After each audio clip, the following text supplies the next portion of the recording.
Welcome to Upturned Table. I'm Jeremy, and today we are playing Vaesen. Joining me are Matt and Will. Hey, guys. Hello. Hello, hello. So I can talk about kind of what's available to you. So on your trip into the town on the coach, you did notice a few sites. Of course, the thing that stood out the most was the stone church, the only non-wooden structure and centuries old in the small town.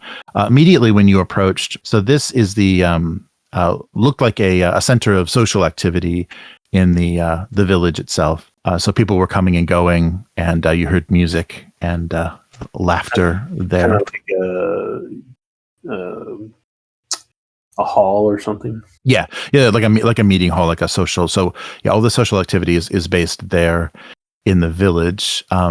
The other, of course, then the church and the graveyard were the other. That was the most notable thing, and then also by the stream, the sawmill was it's very unique because it's very low tech. It's using a water wheel to run the machinery, and so we're actually staying at the head woman's house, right? Yes, yeah. So you're at number 7. Yeah, you're at number 7 now. And she did also tell you that there is the residence of the Skite family, kind of her somebody she said that you should talk to because they are heavily involved in the sale and kind of like her rival for control over the town because they are a wealthier family. And I got the impression that that Marta was against the sale or for the sale. She's for the sale, right? Well, she is for control of the So she maybe was, and maybe intentionally was a bit confusing about her position, because the most important thing for her is control over the town and her power here, and as you know, her position in the cult. That's very important to her. She sees, so it's she has a difficult relationship with the church because the priest is also kind of a social and moral center of the town, based on Christianity. And there's a way that she's connected to that she hasn't made clear to you, but you can tell she's got she is afraid of and has kind of an antagonism with the priest. But it may or may not directly have to do with the religion or anything. There's just a weird. So she knows that if the priest is working with von Meyer and accepts this plan to buy these woods and things and if he the priest encourages people to sell, that's big trouble. But so far the priest has preached against greed and said that it's not a good thing. He wants to hold the congregation together and not have the town basically turned into just a work camp for the von Meyer. Oh man, more economic opportunity for me. All right. Yes, exactly. We're gonna buy up all of this place. Yeah, and Marta had kind of negative. She had a negative attitude about the Skite family, because of they're probably the biggest. Although she wouldn't admit it, and you probably would have known from Van Meyer. You would have heard that name from Van Meyer, that they were the biggest landholder in the area. And were these?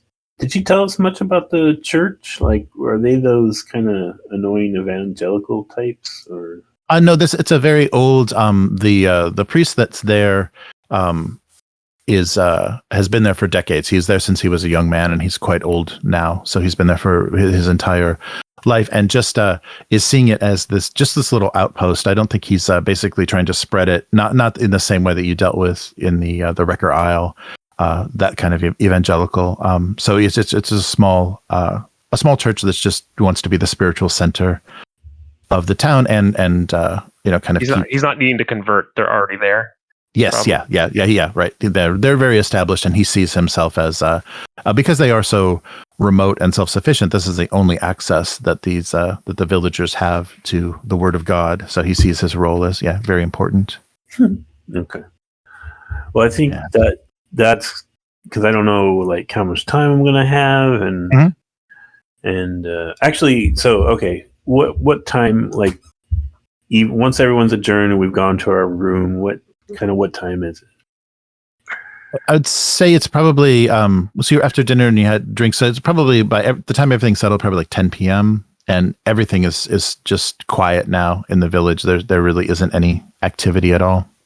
And like roughly, how much time would I need of like actual sleep to? Oh yeah, restore later on. Yeah, let's say about at least 4 hours. 4 hours. Okay. Yeah, for you to consider yourself rested. Yeah. Okay. So in that case, yeah, I'll kind of prioritize these. The first place I'm going to go is the church. Okay. And then we'll see how it goes. Right. All right.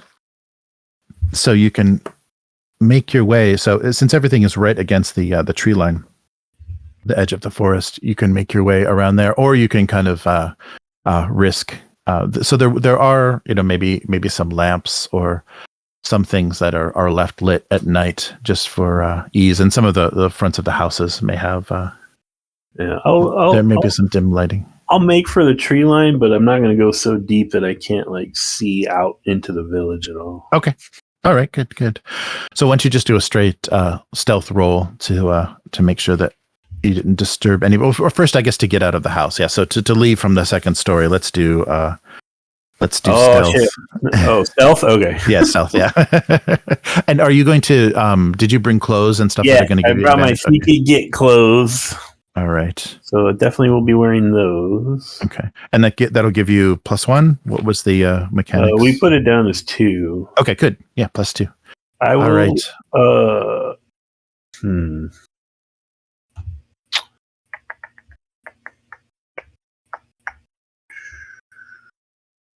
Do you have a knife, Aksel?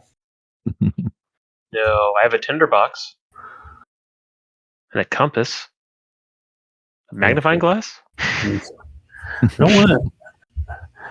I'll take the gun. I'll probably regret it, but I'll bring my gun. Okay. All right. So stealth with my bonus is what we're doing. Yes. Yeah. And that's to get out of the house and kind of make your way towards get out of the house. Get to the All church. right. There we go. Oh yeah. Oh yeah. Very good. All right. So yeah, you do that easily and quickly and in a very impressive way.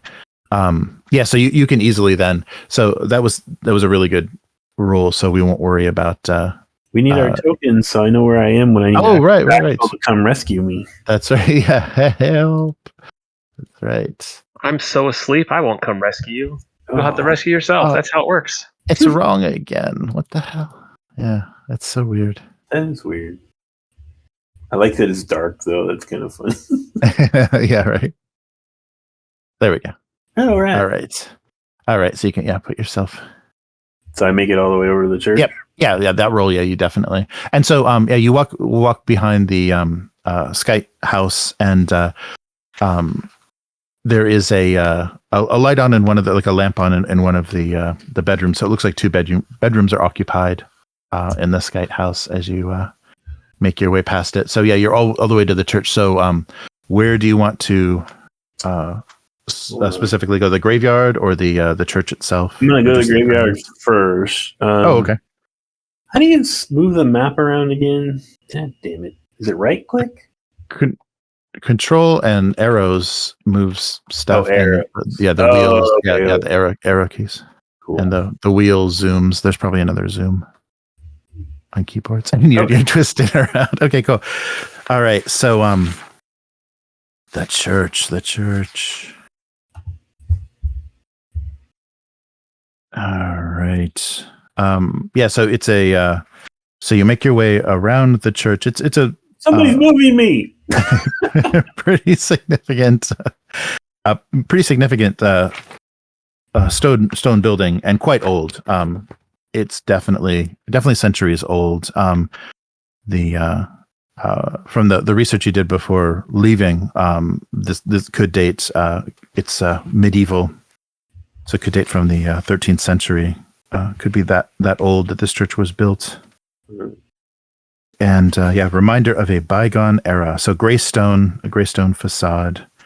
And the graveyard is a kind of surprisingly large and dark, right against the border of the mysterious forest. Is that a wall around it or a fence? Or? Yeah, I think it's just a short wall. Like you could literally just almost step over it. Yeah, it's just a few feet tall stone. Yeah, stone walls. I'm gonna go in and look at the headstones. Okay. Just sort of, I kind of want to determine, like, okay, do these all look like, they're not just like fake, right? All right. Mm-hmm. Like pretending to do Christian burials, or right. Yeah, they're so you can see a whole range of ages of stones, from things that look like they were as recent as a year ago to stones that have been completely just obliterated over time. So the carving in them and the marking is completely indecipherable. They're almost rounded into these kind of look melted. They're so aged from being here. So they some of the stones do look like they are about the age of the church. So there's a lot of history buried there. I'm looking for any like peculiar. I'm looking for that. What's it called? Odin's horns or something? Oh, right. Yes. Yeah. The Triskele. Yeah. You don't see any markings on any of the stones that have any sort of pagan. It's all Christian markings, all crucifixes and Christian symbology. Any fresh ones? The freshest one looks like about a year ago. And if you want a name, so there is a readable name on there, and let's see. So the name on there and the age, it seems to be a younger woman. So there's a Christina Anderson that appears to be. She was only in her early 20s, and that's the most recent. And from the date on the stone, it looks like about a year ago she was interned. Well, yeah, I'll just sort of wander around looking for anything out of the ordinary for a typical church. The one thing that you do notice as you made your way into the graveyard is there are crows, and you startled actually some crows when you crossed over the wall. So even in this late hour, there's some activity of these large dark birds in the cemetery itself. So they were on top of some of the stones, and when you entered the graveyard, they flew off into some of the surrounding tree branches. But you hear the caw of crows. Do they settle down in the tree, or are they yelling at me like crows do? Yeah, they continue as you continue to explore. Yeah, the longer that you're in there, the more you get cawed at, you get alerted. So they're still there, kind of watching. All right. Well, that's annoying. So I'll make my way to the church. And before you leave, why don't you? I think vigilance, right? Vigilance was the kind of the overall scene. For noticing. Yeah. So why don't you roll vigilance as you're making your way? And this is not fear related, correct? No, not okay. not fear related, not yet. Not yet. Great. All right. Let's see. Vigilance. I did improve that stat. So maybe, just maybe. Yes. I can make it. We'll see. Oh. 1. Nice. Oh, yeah. And that's while angry. Fucking crows. Oh, yeah, right. Yeah, the crows. They don't help with your anger. They don't seem to have attracted any attention, though. They're for this time of night, that is pretty noisy. But you haven't. Okay. Nothing has. But you're making your way around the back of the church, near the tree line, and you notice a putrid stench that, as you approach the church, becomes increasingly more intense. Ew. And as you get nearer the church, you startle some crows that were on the ground a little bit away from you, and something under they seem to be interested in something that was under a shrubbery. And so as you approach, and did you bring are you just seeing by moonlight, or did you bring a light source? I did not bring a light source. No. Okay, so you see something under this shrub that the crows have now left alone, and it seems to be it looks like a pile of bloody rags, and could be the remnants of a body. Oh. So Okay. if you Is under a shrub next to the church? It's kind of between let's see, let's put it, we'll mark it so you can return to it. It was kind of here. If you're making your way, it was kind of here. No. So your attention was drawn to it as you were making your way, and you smelled it. And so there looks to be something under the shrubs, and there's some fabric with what looks to be old blood on it. Ooh. And things that look like a body. So if you want to get a light source, or you could examine it closer, or if you want to actually just Is there a back door or side door to the church? Yes, yeah. From you could probably where that number 3 is, there would be like another entrance. Actually, we have a map of the church, so let me just take a quick look at that. It will mark everything. Yeah, the church itself looks like it has a main entrance towards the path, and then on the I guess the other side. Oh no, there would be there would be right by that number 3. There would be a small entrance. Okay. I think I'm gonna go try that door first. Okay. Maybe I'll find a light source in there. Okay. Sure. So it appears to be locked, but it looks like a very old and not very sophisticated lock. So you would, with stealth, be able to undo that lock, and of course, also with force, you'd be able to. I don't have any implements with me other than a gun.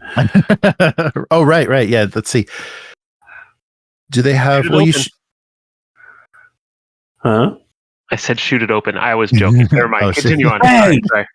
Take that door. I am angry. Let me double check if there's so without, but let's see. All right. Oh yeah, there are lockpicks in the game. Yeah. I think I'm gonna just count on the fact that it's dark and late, and there's crows making noise, and try to shoulder my way through the damn thing. Sure. Okay. Yeah, if you want to. So just do a force. Do it physically. Yeah, just do a force roll. All right. I am so angry. Double angry. I'm going to start to get nervous and frightened and push. There we go. All right. No. Okay. So, no, I didn't make it. Oh no! Oh no! You got the wrong one. Never mind. Okay. So the door is more secure than you suspected. It doesn't look like, if you had some sort of implement to try to pick it, it doesn't look like it would be that difficult to get into. And you did see a general store in town, so they might sell tools or something that if you want to force your way into there. But break into the general store to steal some tools to break into the church. Yeah, I'm angry and frightened now. Yes. I think is there anywhere around the church or the graveyard did I happen to see like a wheelbarrow by any chance? Oh, if you want to roll, I guess roll vigilance and see if you see anything. Oh, yeah. So my vigilance is gonna suck now. Oh, that's right. That's right. With all that fright. Oh, nope. Okay. Yeah, you don't see anything all that useful. Everything seems to be put away, so it's probably locked up. All right. So they don't want the. Nils is starting to feel a little like anxious, like nothing's working his way. Okay. So he's just gonna run over and kind of try to examine what he assumes is a body real quick in the dark. Yeah. So before, like after the second time you put your shoulder into the door, though, you do hear something. Uh-oh. So from inside the church, you hear these unreal, very large thudding footsteps. So there's something that's seems to be inside the building that now is moving your direction. So you first hear kind of something drop to the ground with a large thud and is now walking toward you. Oh, well, okay. New plan. But it is inside the building. It doesn't sound like it's echoing from inside the building, but very loud. Doesn't matter because I'm like frightened. So now I'm running through the trees back to where we are staying. Okay. Did you say we're on the first floor? No, we're on the second floor. Yeah. So you got it. Yeah. So maybe agility to get back up. Nope. We're doing the pebbles. I'm throwing pebbles at the window. Oh, there you go. Okay, good. That'll do it as well. Hoping Aksel is not in a deep sleep. Yes, you didn't take any sleeping powder or anything, did you, before you retired? I'll roll for REM and see where I'm at. And what? All right. Okay. I don't even know, like, if these doors. I guess they probably slide open. Lift up the. What? What? Come down here and bring a light. All right, I'll grab his lantern. Right? You have a lantern, don't you? Yeah. Typically? Yeah. I'll grab our bugger out bag, I guess. I'll just grab our bag with all of our stuff. Yeah. So everything. And should I try to sneak down to Yeah, if you want to be undetected, try to stealth your way out of the house.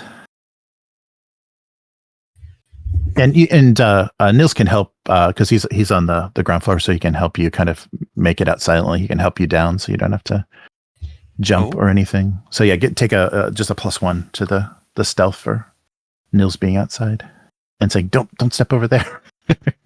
No, that's a squeaky board. I think I'll push it. Okay. I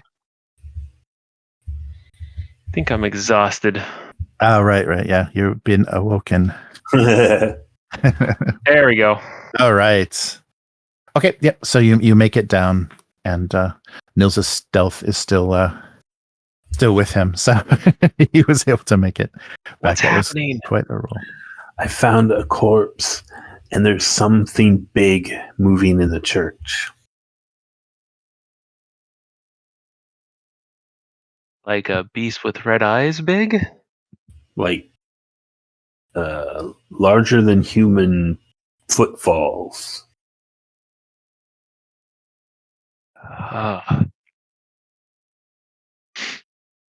Okay, let's go check it out. What? Go ahead. Your coat. Don't forget about your coat. You could have probably produced a lockpick or something from the resources in your coat. Right, but I was wearing my. Oh, you changed. Oh, that's right. You changed. Okay, that's right.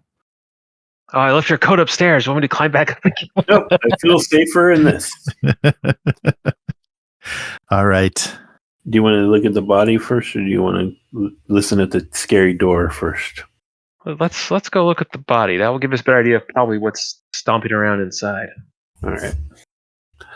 So when we get over there, I'll light the lantern, but it's a hurricane lantern, which I think means it has like the shade thing on it.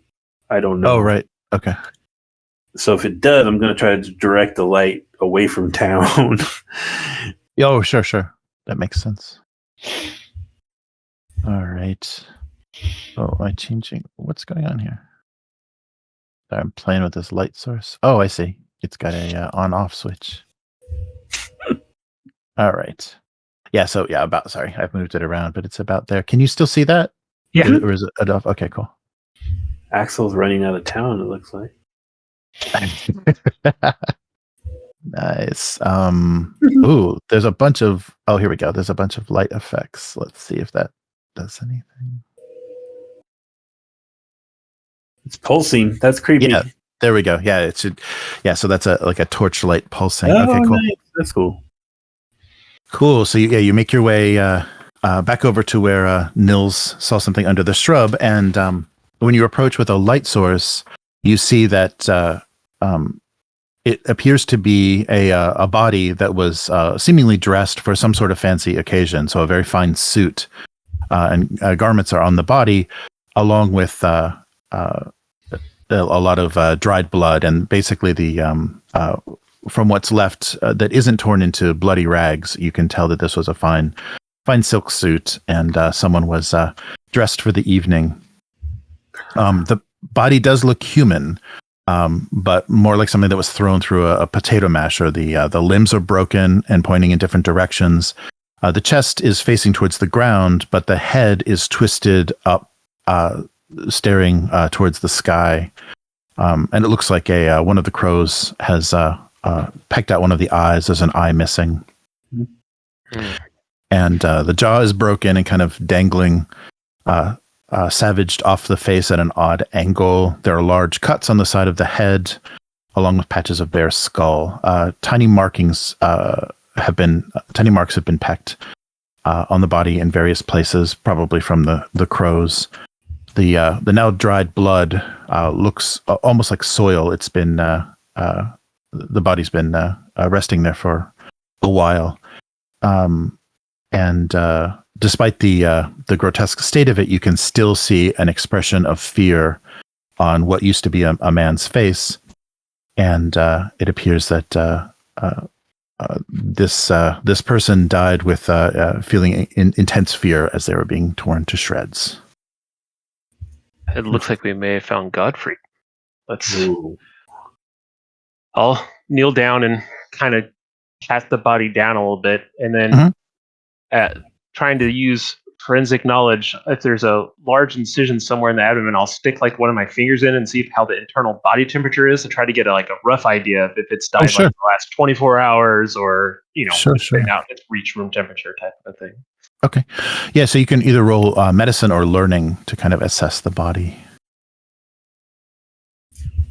Medicine or learning? I'll go with learning. Definitely learning. Okay.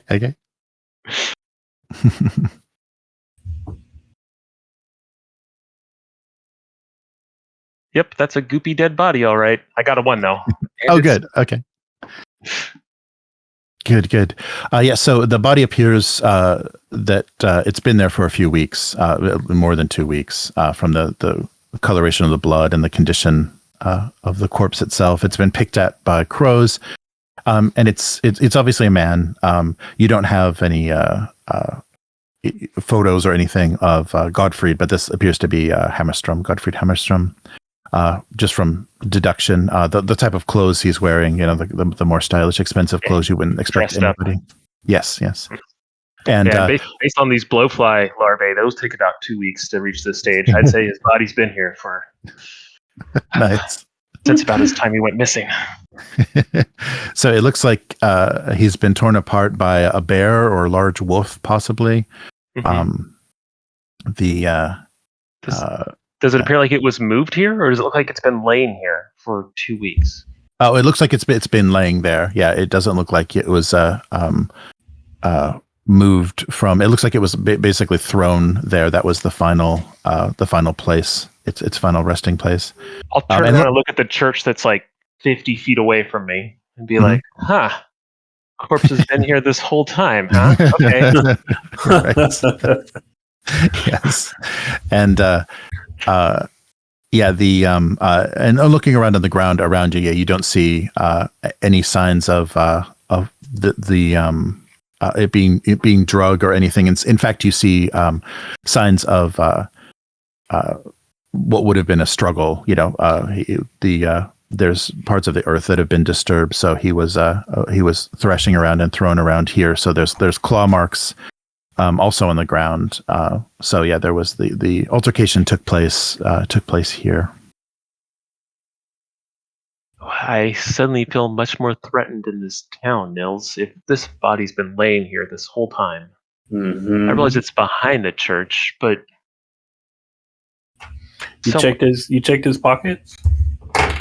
Oh, I was checking inside of him. Yes, let me check his pockets too. If he has anything. Yeah, so roll observation. It keeps opening up Nils' character sheet instead of mine. Let me do this. Okay, observation. Here we go.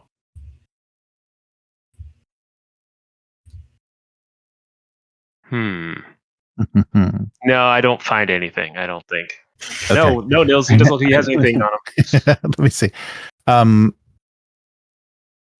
Strange. Oh, let me see here. It's almost as if he's been picked clean.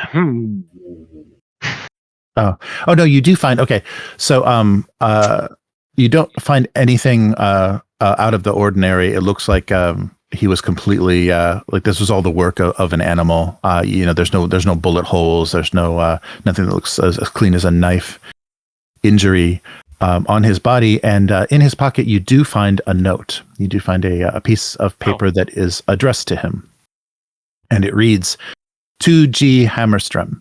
Meet me at the church after dark. I have some words that may help you in your endeavor. Regards, I. Nystrom." So Ingvar Nystrom is the priest of the church. Oh. Would you like to come listen to the beast now, sir? No, but let's go do it anyways. I'll take him over. I will pull out my pistol. I don't normally do this, but now there's a beast. Okay. I'm hoping it's just a bear. When he does that, I'll go ahead and take that as a green light, pull mine out. Lantern in one hand and pistol in the other. All right. So you're going to return to the same door, or you want to go to the main? The same door that I couldn't break down. Okay. All right. And if you brought your bag, you may have something that so you can use. You can force it. You can try to force it again, or you can use stealth to open the door. There might be something. I'll listen to it for a beat. Do I hear the stomping inside as he mentioned? No, yeah, it's silent now. Yeah. Oh, it may be because I was trying to force the door earlier, sir. Would you like me to make a noise again? No, I think that's okay. I'll take one of my pins and try to shove it in there and flip the lock. All right, yeah. So give us a stealth roll to overpower the lock. I'm so tired, though. Yeah, right. That's right. We really need to buy lockpicks or something for the future. This is ridiculous. That was a leaner. You should get a reroll. I know it was. It was like, boom.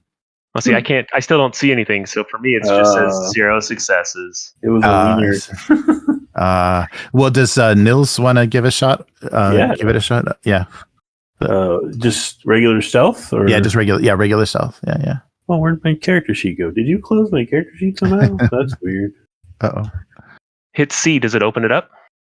I don't know. I just opened it. Let's see here. Stealth. Oh, yeah, because I'm not physically hindered right now. Yeah, right. Yay. I assume you don't get a bonus from just get close. Right. Just a pen. Oh, this door is dynamite.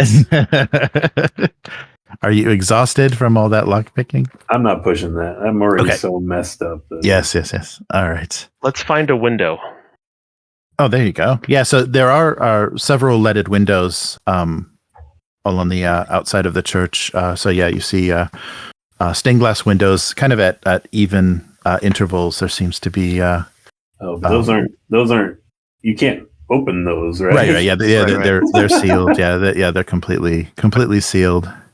Yeah, turn down the light, and I'll go up and try to find one that looks like maybe a clearer piece and see if I can glimpse any movement inside or anything. Okay. Sure. I'll do that. Yeah, and so you make your way to the window, and you can basically see the pews of the church. It's quite a large church on the inside. There's a lot of seating, so basically everyone in the village could be seated in the church. And from the angle, you can kind of see there's a baptismal font centered before the altar. Very standard arrangement of a medieval church. And there's a balcony as well. The rear of the church has pews in a balcony, so there are stairs up to a second level, and the balcony level also has pews. But no movement, no activity. Can we see? Do the front doors look like they're barred or blocked in some way, or does it seem like the church just closes its doors? Can we walk right in through the front? Oh yeah. If you if you want to make your way around, you probably, because I guess it's late enough now. It's been late enough now. Yeah, the church would be open. Yeah, the church main doors. They leave them open. Yeah, but you would be. But people may see you. Someone may see you come and go from the front of the church. That's fine. We're just paying our respects. We'll just okay. All right. Yes. So the front double doors of the church are not locked and are open for anyone to pray at any time. And so if you do go inside the church, it's a very long way to the altar, and there are candles left burning on the altar itself. Basically, the only other thing you notice on the inside, so it appears that where you were trying to get in is the sacristy. The sacristy is like the preparation room for the priest, where his vestments and everything are kept. So the only thing that isn't that you can't see, aside from the balconies, there's two. Oh, sorry. I can just move you guys here instead of describing everything. Let's go here.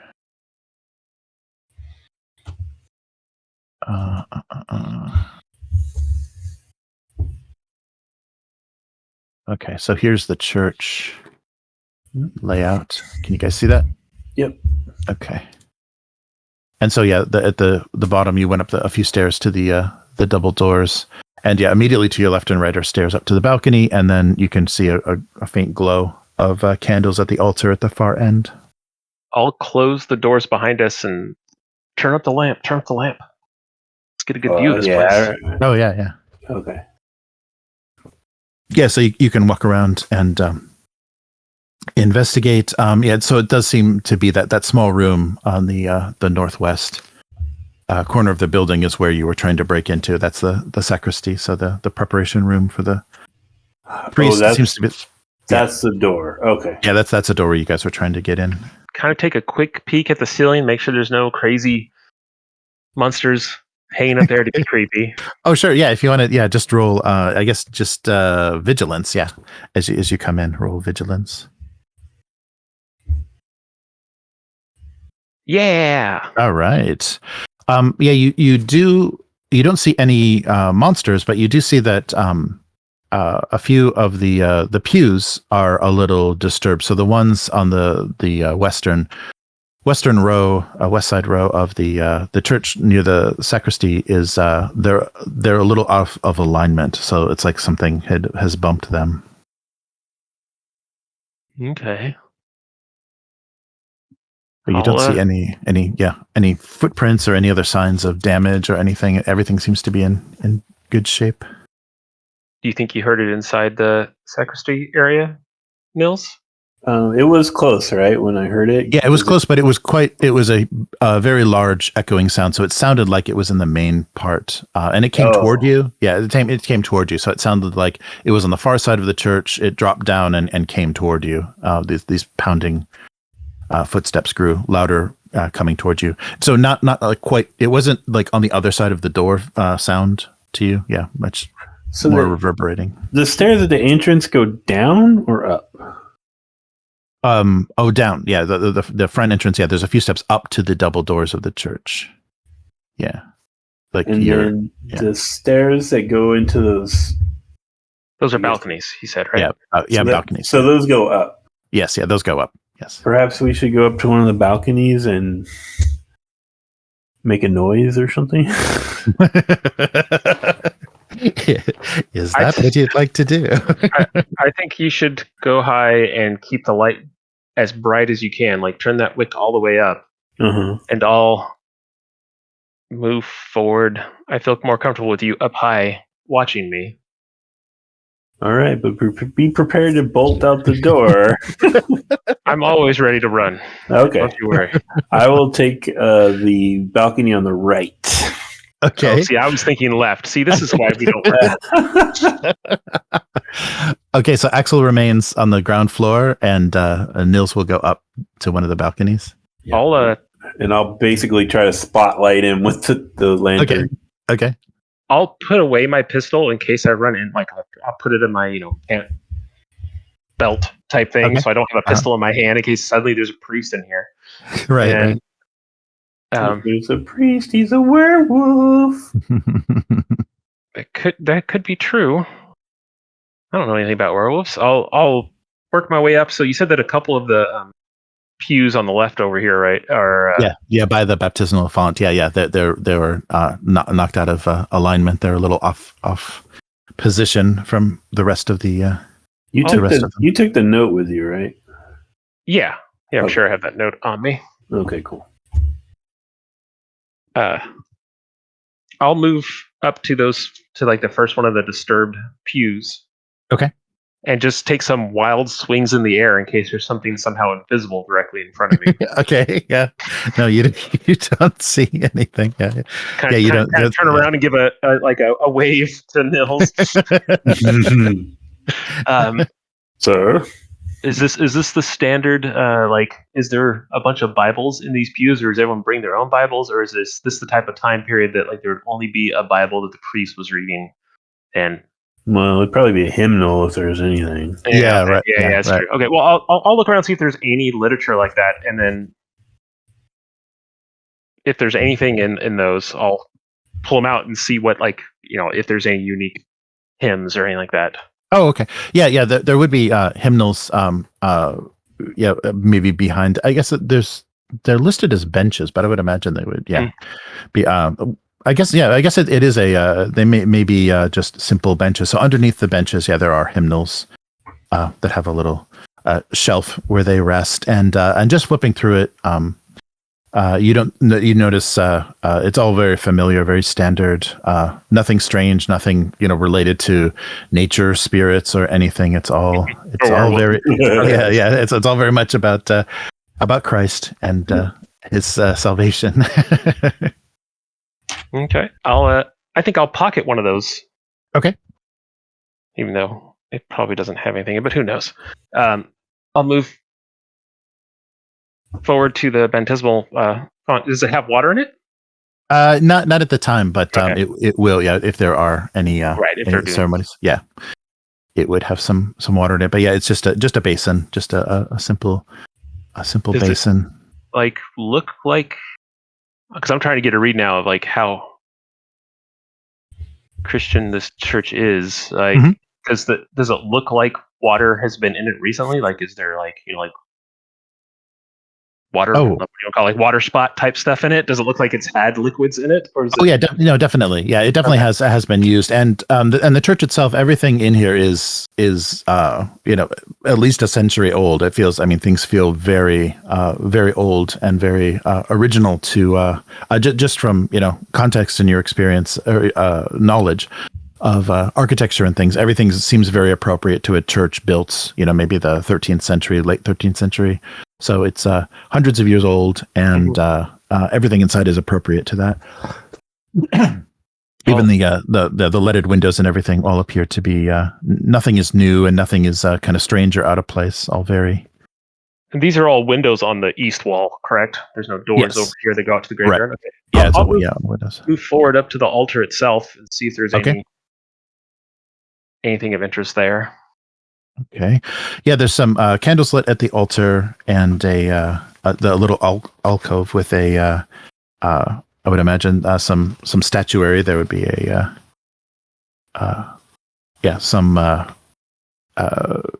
depiction of Christ in the alcove on the front window, as well as the yes. Once he's in the candlelight, I'm going to start panning the room with the with the lantern, trying to see if there's anything in the shadows that I didn't catch the first time. Right. Yeah, other than the disturbed pews, you don't notice anything out of place in the church at all. And yeah, no evidence of any movement or anything that's of that size that you heard. I'll grab an unlit candle and light it and say a little prayer that seems appropriate. Deliver us from the beast or something. I don't know what I would say, but something appropriate, I feel, for this. Rub-a-dub-dub, thanks for growth. No, I don't think talking about food is good when there's a crazy beast monster thing. But I'm trying to appease whoever may be listening. Okay. Right. And after I've done that, and I'll walk over to the doors here. Okay. To the sacristy. How do you say that word again? Sacristy. Yeah. Sacristy. I think. Yeah. Like I guess. Yeah. Like a. Walk over to the doors of the, or is this just stairs up? Is it open? It stairs up. Yeah. It's just open. Yeah. You can just go in. I'll give one more, make eye contact with Nils again, so that we're on the same page before I kind of duck in. I'll spot him. I'll put him on the spot. Okay. Nice. Okay, so you enter a small room, and there are laid out on a stand the vestments for the priest, as well as books, the priest's notes, and everything on a desk. Preparing a sermon. Oh. You can roll a let's see. I like notes. So that's enclosed. That's enclosed, right? Like when he goes in there, I can't see him. Yeah, you can't see him. Right. Yeah, it's a separate room. Yeah, so it's all enclosed. I just have a candlelight is all I got to see with. Right. Yes, yeah. The candlelight is basically and if you want, you can take one of the candles from the altar, or you can try to find something in the sacristy to light. There would be a candle from the altar, and then if there's a lamp or something in there, I'll light it once. Light it. Okay. All right. Yeah. So, aside from the, just nothing's out of the ordinary in this room at all. You don't see any strange symbols. You don't see anything. Okay. I'll look at the priest notes and just see what his next sermon basically would be on, see if anything strikes my interest, and then sure. All right. And then I'll if there's anything of if it's not and everyone shall be mauled by the beast as one of his things. Right. So here we go. Let's see. How do I make you see this? Is there another version of this? Okay, well, I'll just read this. It's a weird. Yeah, it's not coming up as something I can display to you. It's a strange Word doc that has weird coding in it. But you go through the notes, and you do see something referencing the name Karlström. Marta Karlström stands out to you in one of the notes that the priest has made. This looks like it's in a journal, so it's separate from what he was preparing for his sermon. And the sermon seems to be it's all about greed. It seems to be he's just reinforcing this the sin of greed is the topic of the sermon. But the notes regarding Ms. Karlström said she recently came to visit for a cup of coffee. We had a conversation, and she complimented me on how I unite Ferstra in our faith. Her praise warmed my heart, and the woman was very sweet. Then she started asking me about Mr. Hammerström, a man from the large sawmill in Harnesand. She wanted information about the business deals he was trying to negotiate, and there was something unsettling in her tone. I see temptation in her eyes, temptation suggesting that she is not a God-fearing woman. Perhaps she will tempt the others to sell their land.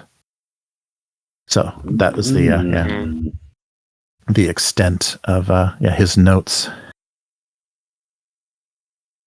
All right. I'm gonna get unsettled by him being gone all this time. Oh, okay. Yeah, it's been like an hour and a half. I've been in there reading. That's right. That's right. And go ahead and abandon my post and move into the center of the main pew area. Okay. All right. When I get after I look at this stuff, if there's something else of note, yeah, I'll step back out, and then the lights moved. Yes. Yeah. Do you notice anything? Sir? No beasts. Obviously, something large is in here, though. It pushed those pews aside or benches. Oh, wait. There's no One more. footprints or anything, right? That we've seen. No. Yeah. No footprints. If you want to make a investigation test inside the sacristy. Yeah, that might be a. I would love to do that. I didn't see that. So yeah, in addition to just the things that are out and that you can easily see. Oh, there you go. Okay. Success. All right. So, actually, yeah. Let's see. Never mind. No, wait. No, I think we're good. Okay. So while you were looking around on the desks and the bookshelves and things, so the stone in the wall, it looks very old, but strangely you notice that there seems to be one stone that is loose in this in the stone wall that makes the exterior wall of the sanctuary, and if you pull it out, you find a very old piece of a text, a page from what looks like a medieval text. Oh. And this is familiar. So this is very similar to books that you have in your archive of this age. So you immediately recognize the age and the style that it's written in. And the text reads, "If you hear the sound of fleeing birds, snapping branches, and loud footsteps, you shall be its next victim. Pray then that your faith be swift, for staring into its infernal gaze can plunge even the purest mind into madness. Those who threaten the place of God will suffer its wrath. The fell guardian is our church grim, larger than a stag, stronger than a bear, and more agile than a lynx. It watches over God's acre.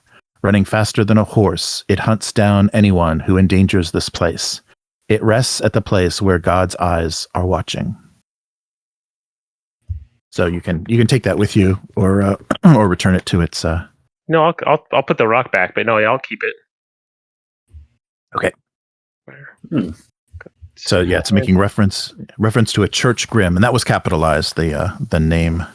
I'm gonna use a lantern, angle it, and try to look through the ceiling of the place. Oh, okay. All right. Yeah, why don't you try, I guess, just a let's do a vigilance. Vigilance. Yes, yeah, while you're looking at the ceiling. I can't do that right now. Uh-oh. All right. Oh, I did it! Hilarious. All right. It's my nerves. I'm very nervous right now. So I'm extra vigilant. What's that? Nice. Yes. So there is. So examining the ceiling, everything looks normal and undisturbed. There's no. It's not very ornamental. It's quite a plain church. Not a lot of ornament, but when you so focusing on the ceiling in the over by the altar, so the north side of the church, by the altar, kind of between those two windows, between the two alcoves that would have the windows and one that would have the statuary, you see a pair of red eyes watching you. From the other side of the window, or no, from the inside. Yeah. So basically, somehow, so it's and the ceiling. Yeah. So it's on the ceiling of the church, kind of in the in a far away enough from the light that you just see like a black form and red eyes. Nils pulls back the hammer on his pistol and like, sir, we have a situation. And I'd like you to roll a fear test, just fear 1 for spotting. Okay, so does this count as having the person I'm sworn to protect near me? Oh yeah, definitely. Oh, I'm loyal and already. Nope, you're alone. I'm loyal and brave. So yes, let's do this. Do it. You want me to do it too? Yeah, if you've come out, if you actually, Nils has pointed it out. Yeah, so why don't you both do a fear test because Nils has pointed it out. Oh, got one! I didn't pee my pants. Yeah, I got 2. Oh, excellent! All right.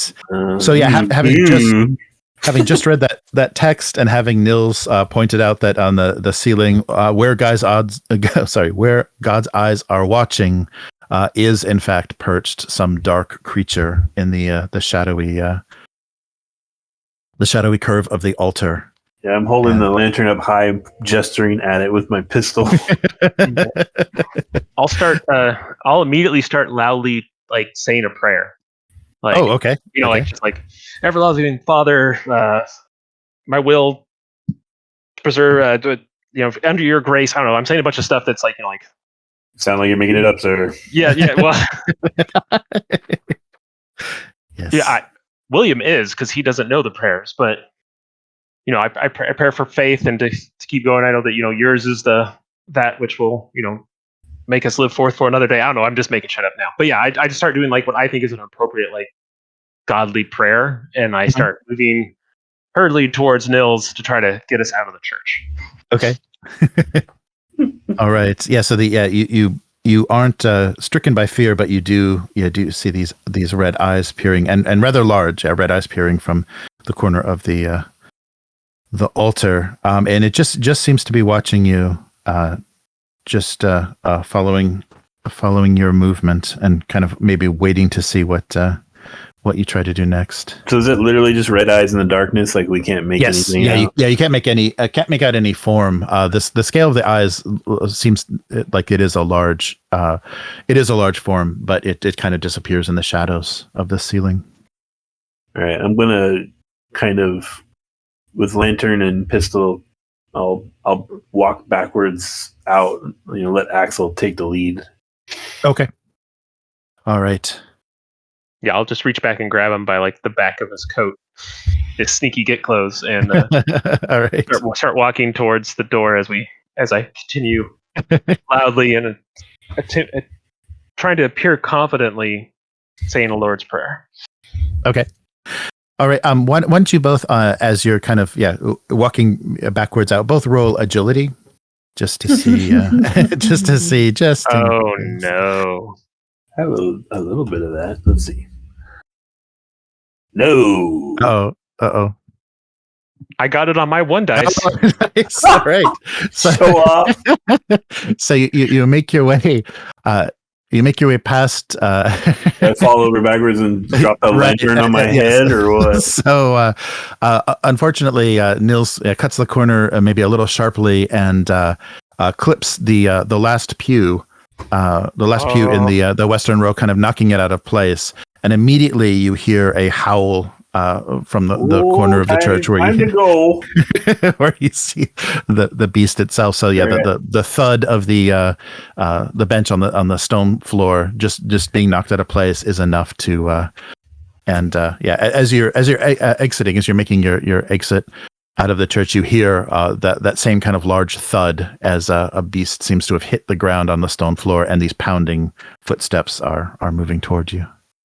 Do we see it now, or are we? No, you still, because you see a form. You see, because there is light from the altar, you see a silhouette. You see a kind of indistinct black form, and it is large. It's the size. It looks to be the size of a horse, but it moves like a cat. Yeah, it moves very gracefully like a cat.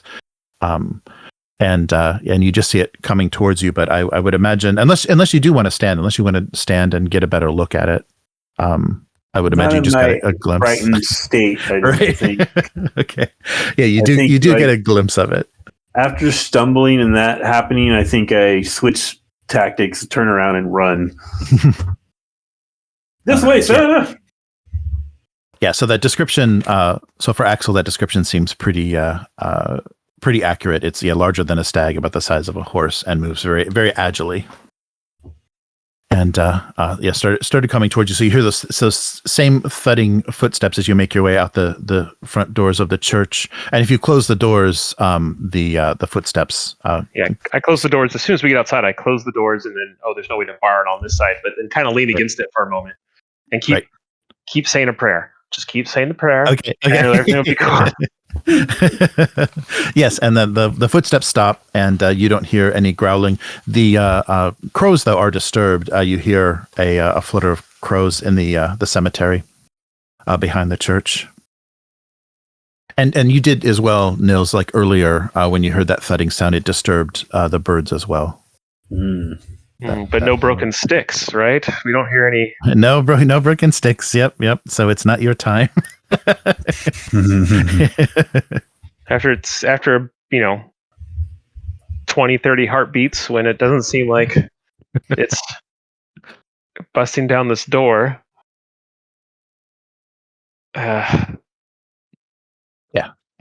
Everything we seems head still. back. Yeah, I'll put out the lantern and just try to help Aksel get back to the house. Okay. All right. Yeah, so you make your way easily back to the residence, Marta's residence. I'm going to the front door. I'm not trying to sneak in. Oh, okay. All right. Oh, well, good. No climbing then. Excellent. Yes. So is the front door open? Can we get back in the house, or is it locked? I don't know how. No, I think it would be open. I think Marta has a pretty secure position in the town, so she doesn't lock her doors. Okay. So you can come back in. As soon as we get back in, I'm going to close the door rather loudly and then go, Marta, get down here. Oh, okay. And so after a few moments, a light goes on, and you see a lantern light at the top of the stairs. Put your gun away, Nils. Put your gun away. Of course. And she comes down. Yes, I'll take the balaclava off. So, yes. What is it? What's wrong? What's disturbing you? How long have you been in this town? My whole life. And you didn't think it was wise to tell me about the beast that guards the church? Yes.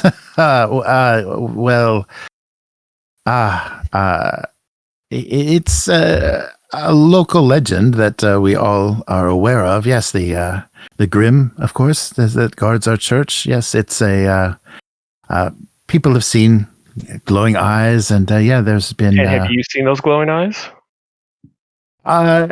Myself, personally, I've not. I've only heard stories, but yes, I do know that there is a legend that says anyone attacking the church will see this monster and end up ground up in its jaws.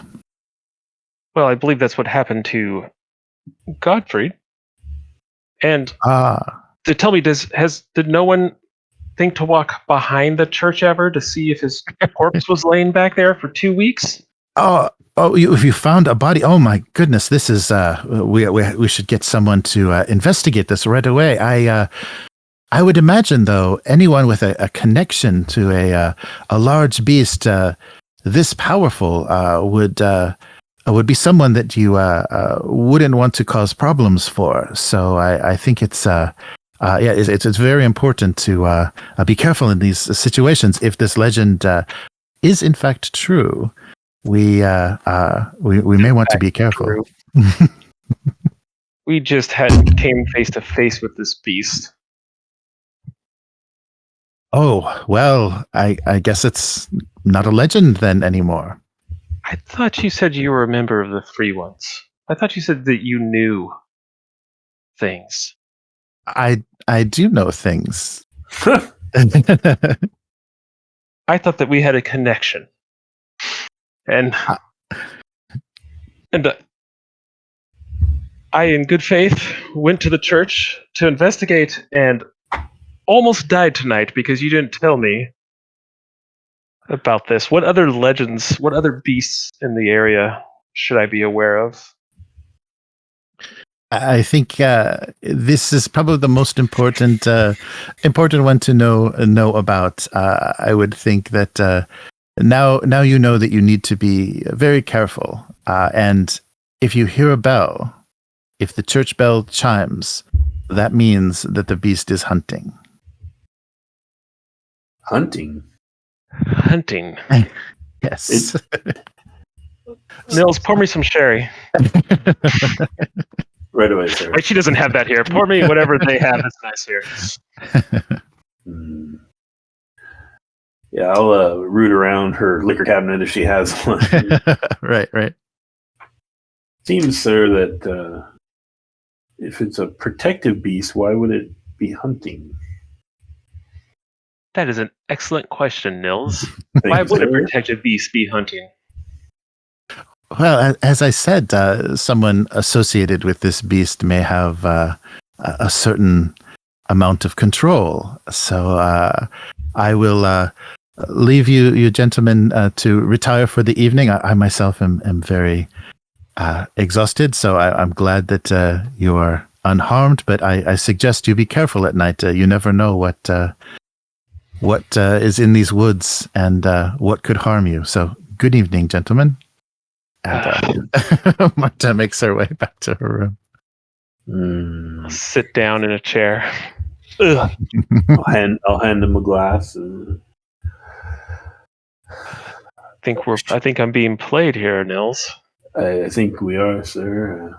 If she's so brave as to just openly not explain the situation to us, surely she's complicit.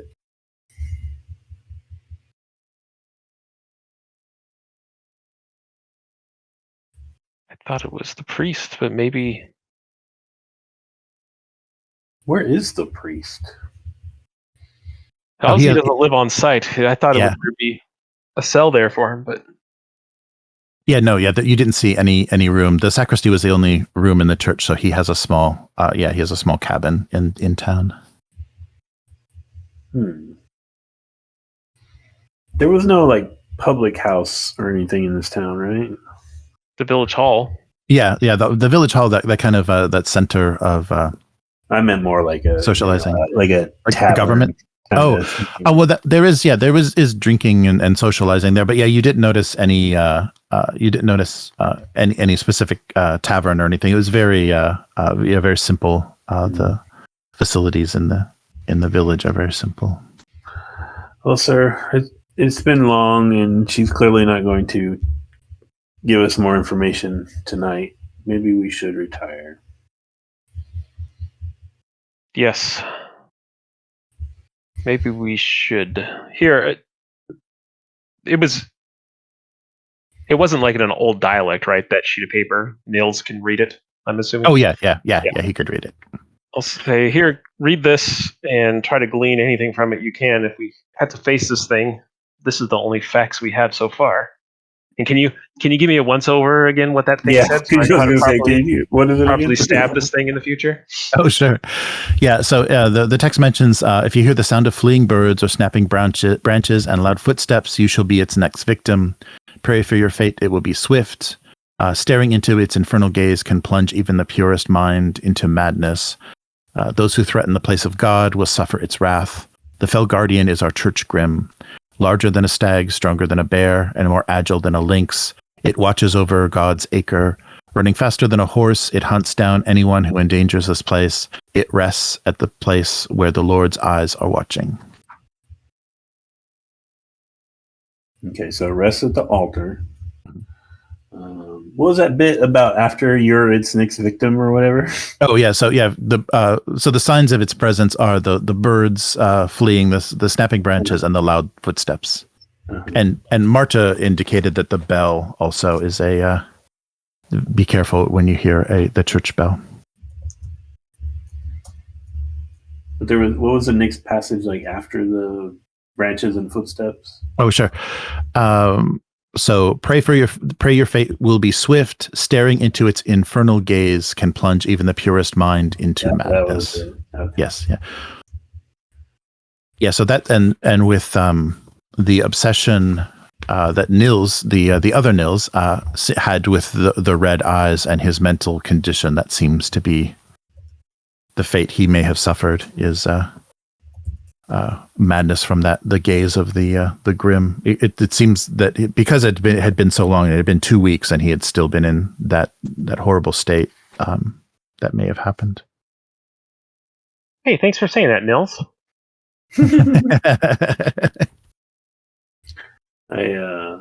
I stared into its eyes. Yes, you did. You didn't light anything on fire. I'm very proud of you, Nils. That's right. Let's, didn't soil myself. I'll grab the I'm bottle. very Of whatever proud of that. Yeah. I'll grab the bottle of whatever it is that you found, and let's get up in our room, push a dresser in front of the window, try to get some sleep. Right. All right. Dresser in front of the window, dressing mirror in front of the door. There we go. Very good. And fill the glass up to the top.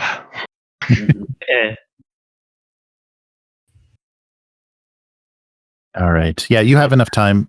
You have enough time to relieve your conditions through a night's sleep, if you wish. I do. Okay. Yeah. So, yeah, because it's a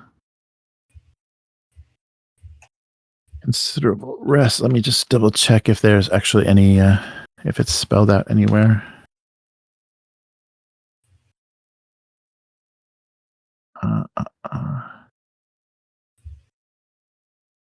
Ooh, things can force you to sleep. Nice.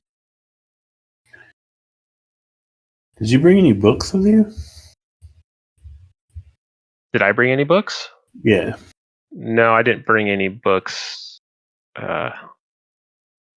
What did I... Did you study? Was that what you did for your... Yeah, it was logic that I worked on. So yeah, it was going over books is what I did, but I didn't bring any books with me. Can you use that to think about the beast? Right. Yeah, whatever you you can do a learning roll if you want to know more about Church Grimm's. Kind of go through now that you have a name, now that it's been named and you've seen it, you have some sense of what you're dealing with. Absolutely, I would love to do that. Let me see something else here because there's a bunch of other stuff we can do too. So, mystery player gain a free success on a roll for locating or understanding occult knowledge. So, I think I'm going to call upon the power of the occult library too. Okay, good. Which gives me 1 free success. Ooh. Excellent. All right. And it's going to be regarding the Church Grimm and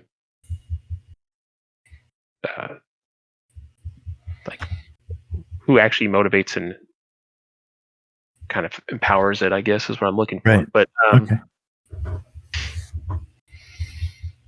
I think I'm going all out on this. I'm going to add my bonus dice to. Oh, okay. Let's make it happen. Every single bonus all at once. I have all right, that's 2 successes and the bonus success from calling upon the occult library stuff. Right, So okay. 3 successes. Cool. Excellent. Let me go in my mind palace and try to recover what information I have regarding. Don't forget, if you need any assistance or reference, I could always send Hedvig back to the castle. Oh yeah, right. Yeah, that's right. If you want to summon, we need a group of ancient warriors that know how to fight Church Grimms. Can you write that on the dove and send it back? So a sailor and a young girl show up. Yeah. What we got? Nice. Okay, so so from your reading in the occult library and basically, just the study and behavior of cults. So you would know that the cult that's active here that Marta revealed as the free ones wouldn't be able to perform any rituals or ceremonies in sanctified ground, the sanctified ground of the church. So that wouldn't be their center of operation, and you didn't see any sign of their activities there. Right. And I don't think it's something that she inherently brought.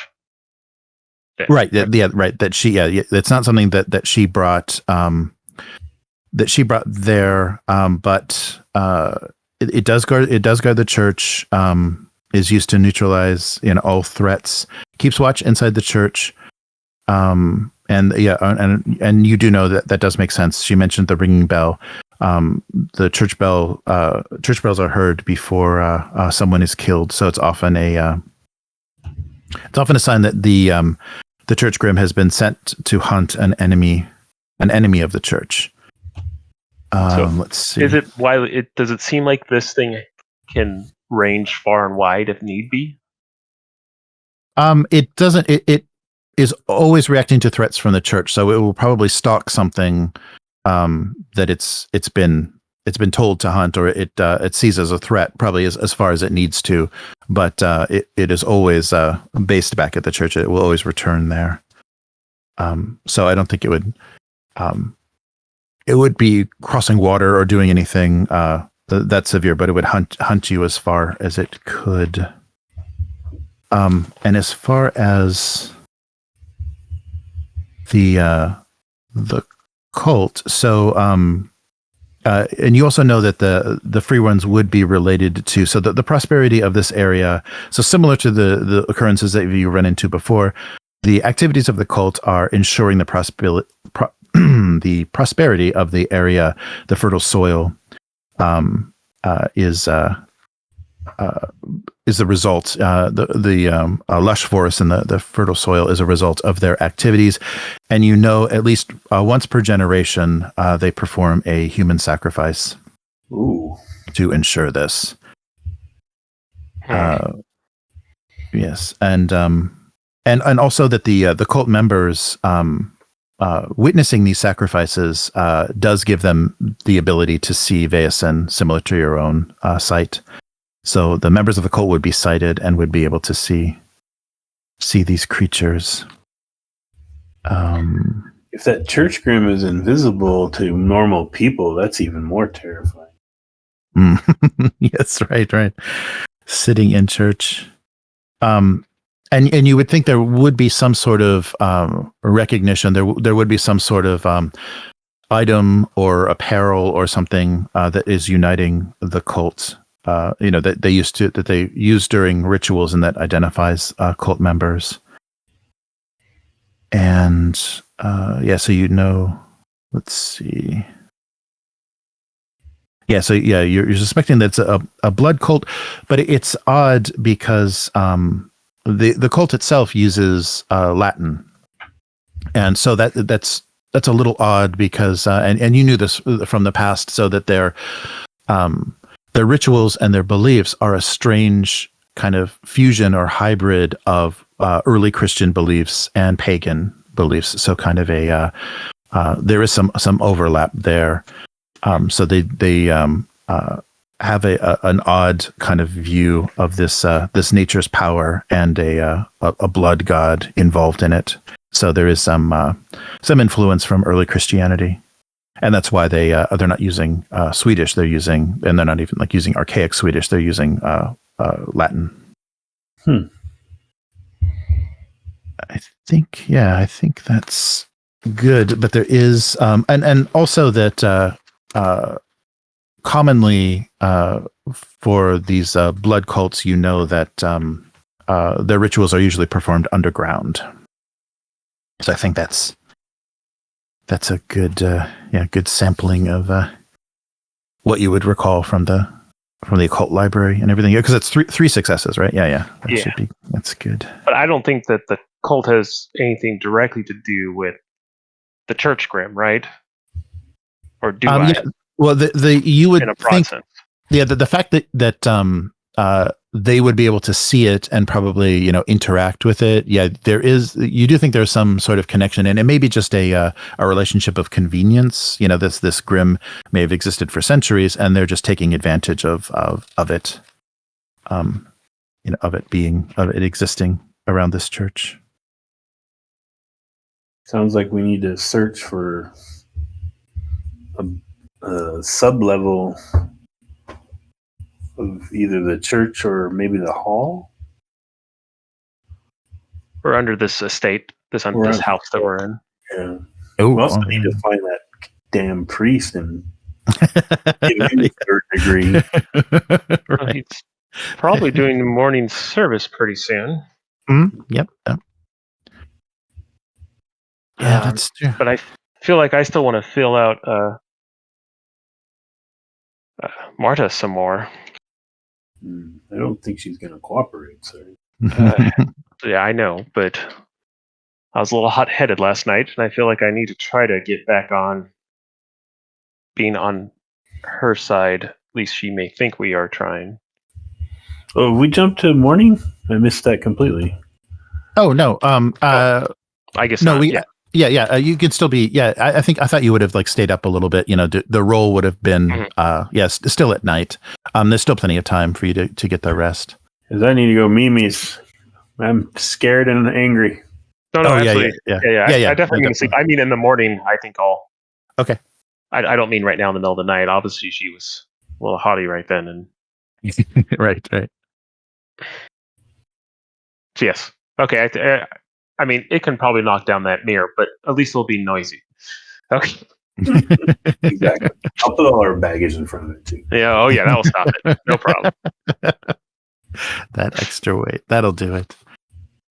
All right. Yeah. So you can both rest up and. Was that one condition? Yeah. Let me double check. Healing conditions once.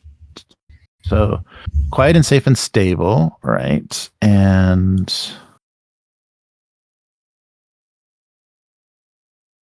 yeah. I could share one of these glasses of wine or whatever it is we have with you. Yeah. Yes. Let's see here. Let me just double check the. I'll take 3.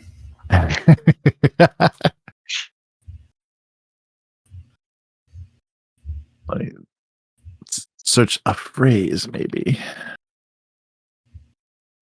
Oh yeah, that's better. Okay.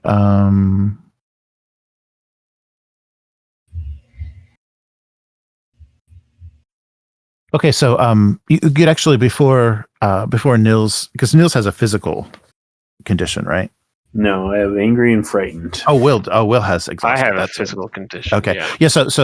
Maybe Nils would attend to Aksel, and once you roll medicine, if you want to get him settled for the night.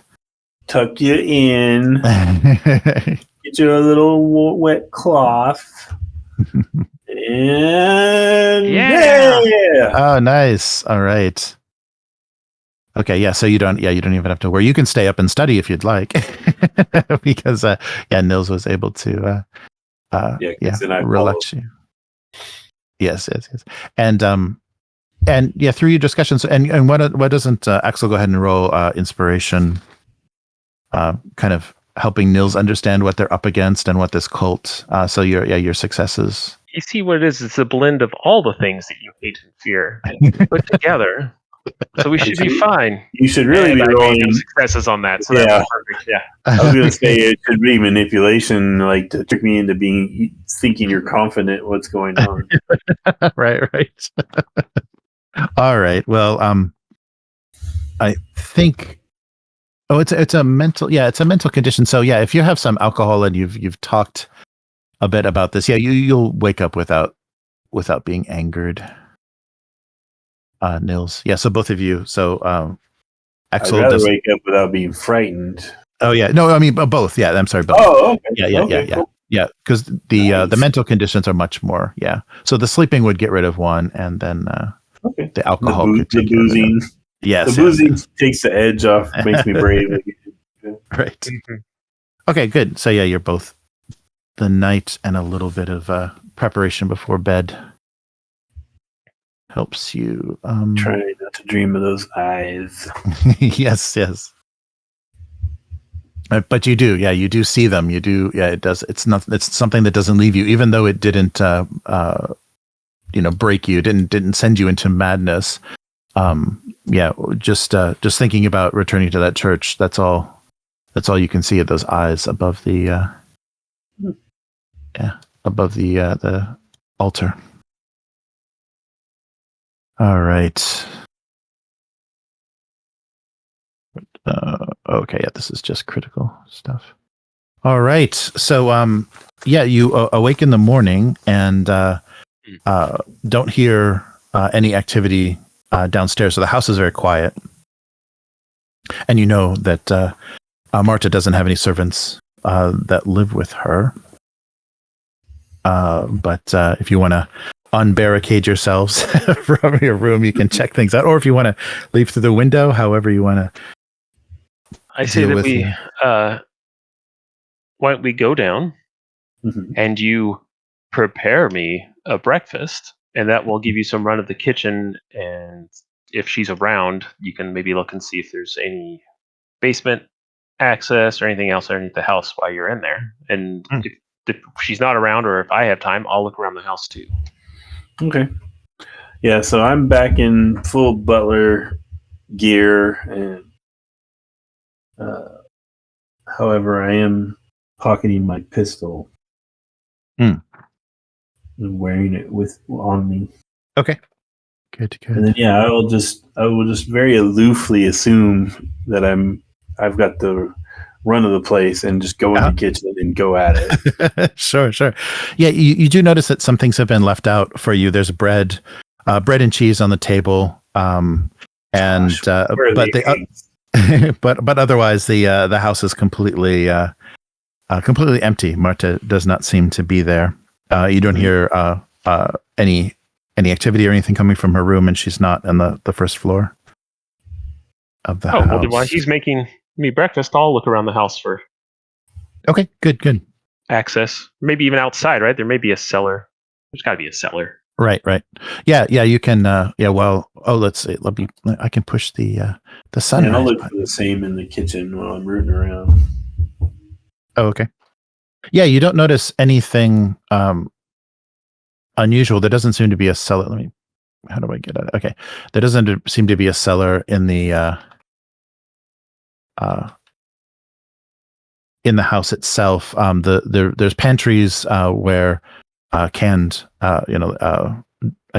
canned as in jarred, canned, different foods are, but no root cellar. Don't say herring. Yeah, no herring that you notice, but there's nothing that leads underground from this house itself. And even Aksel investigating the outside, yeah, there's no access to beneath the house. It seems to be just a 2-story house with no basement, just on a simple stone foundation. What's that?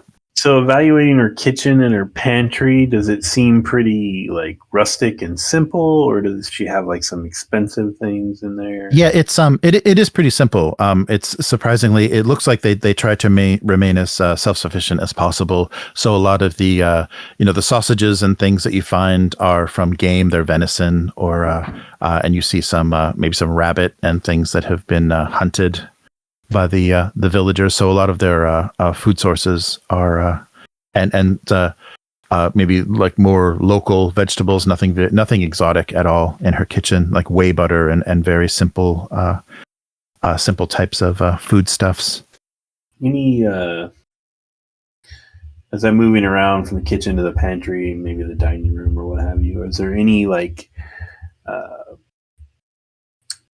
what do you want to say, like odd ornamentation or right, creepy little stick men hanging from the ceiling?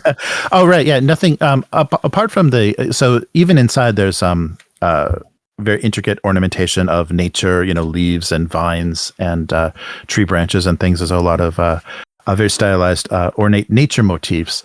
But as far as anything occult or anything that looks unusual that would link to Vaesen or anything, you don't see.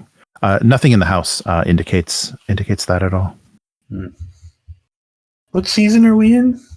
It's early spring, so it was a bit cold. Yeah, you could see your breath at night when you were out around the church grounds. All right. So yeah, a little bit muddy too. So you could easily see the evidence of the struggle around the church.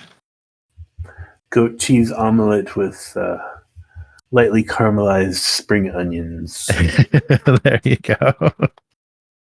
Very good. Excellent. All right. And so if Aksel looks around a little bit more, it seems that there's a letter in an envelope that looks like it's supposed to be found. You didn't have to search very hard, and it's just kind of sitting out on a table. So it's a little suspicious. It doesn't seem to be. It's not like in a desk drawer or someplace secure. So it's a little odd that it's just kind of sitting out. But obviously left for me. Yes. Yes, right. Yes. So you examine a letter, and it seems to be from Van Meyer's. It's instructions from Van Meyer to Herstrom and Lindeskuld. So Nils and what's his name? Godfried, yes. So instructions to Godfried and Nils from Van Meyer. And the letter reads, I'm writing this in response to your previous letter regarding the developments in Fernsta. In addition to purchasing its fertile forests, the discovery of an iron deposit has made securing Fernsta a top priority. It is my understanding that most of it is located under the village church, which will have to be demolished, but I shall naturally finance the construction of a new one. With the majority of the landowners on my side, this will not be a problem. Offer them whatever it takes. This deal must go through, for this is the most valuable ore is at stake. So, yeah, you have the piece of the puzzle that what Van Meyer was aware of underground is an untapped iron ore. Well, this was convenient for her to have found and for me to have found. Yes. Look at this, Nils, and I'll show them. I guess I'll hold it out and I'll see you're cooking, so then I'll stop and I'll read it to you. Does it look like it's actually do I have any idea? Does that seem like it's August's hand? Oh yes. It does very much. And also you see maybe with a little bit of searching you find examples of both both of the employees' writings as well, and Marta's writings as well. So if you want to roll an observation, you may see something. Of course. I love rolling. No, I don't. Oh no. Okay. All right. Too early in the morning for a push. I think it may be too early in the morning for that. Yes. Sir, as I'm serving you, sir, how would they know that there's iron deposit under the church without going under the church? Perhaps that tells us where this underground place is. Keen observation, Nils. If I wasn't so famished, I would have thought of that myself. Well done. Yeah, if you want to present the letters, the sample of the handwriting and things that you found to Nils as well, Nils can roll observation on them. Yeah, take a look at these, Nils. Tell me what you think. Very good, sir. Nom nom nom. Start eating my cheese omelet. Himalayan salt. Okay, let's see. What are we rolling? Observation? Yes. Hey, it's actually not bad when I'm not broken. All right. Oh, good. Let's see here. Oh, goddamn wiener. Yeah, fuck it. This is Nils' MO. He's getting angry. All this handwriting. Churches. Yeah, I know why he's angry all the time. Nope, didn't get a word of that, sir. Yeah, so you have a okay, so I'm gonna pop in the kitchen and steal some knives. Nice. Yes, so yeah, so this has been this letter's been left out for you. Yeah, in a very kind of suspicious way. She's toying with you. Yes, I thought I was toying with her, but she's better than I thought. These older women, damn them. Yeah. Damn her and her 20 plus more years of experience.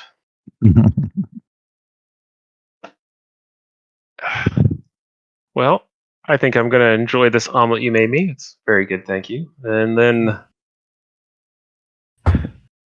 question is, where do we head out to next? I feel like the only someone we haven't gotten any word from yet is the Skites. Is that their names? Yes, yeah. Dartha? Yeah, Dorothea and Wilhelmina. She has a daughter that Marta named. I could search the church grounds in daylight, try to find underground access. That sounds wonderful, and I'll take whatever her best drink is here. Kind of looking around and grab something, and I'll go visit the Skites. Oh, all right. All right. So who wants to go first? Do you want to go again during daylight? Yeah. I'm going to just blatantly, not trying to be sneaky or anything, just examine the crap out of the foundation of the church. Oh, okay. Every inch of it, and maybe around the graveyard too if I don't find anything. Sure. Yeah, so why don't you roll I guess vigilance. Yeah, as a kind of the whole situation. Potentially north out and just shortly into the tree line, and maybe something just out of town that goes under. Yeah. All right, this is gonna suck because I'm angry. Uh-oh. Angry vigilance. Oh. Are you getting exhausted? Are you getting hopeless? It's hopeless. It's been 4 rolls. Nope, I think I'm going to take that anger and channel it into going and trying to talk to the priest. Okay. Always going mad. Well done. Yeah, so you do look around the foundation. If you knew a little bit more about medieval architecture and building, you would have there would have been something unusual, but you kind of see some irregularity, but it doesn't really you don't know what that could possibly mean. But there is a little bit of you get a strange a little feeling of strangeness about the especially the northern the northern wall of the church, that foundation. There's something odd about it, but you don't have any idea. Is that the altar side? Right. Yes. The side by the altar. All right. So are you going to go inside to speak with the priest? All right. Very overtly. Okay. And I'm going to be looking at that altar space where I saw the eyes. Right. Okay. Where is he? And, I don't know what day it is, but there's not services going on at the moment, right? Right. Yeah. Not at the moment. Yeah. So when I go in, is it your typical double door entrance kind of thing? Yes. Or? Yeah. There's wooden double doors, and all the doors have had these have iron rings on them. Okay. So instead of a doorknob or a handle, there's iron rings. So Nils is going to kind of stomp in, do a little quick military turn, and slam the 2 doors shut.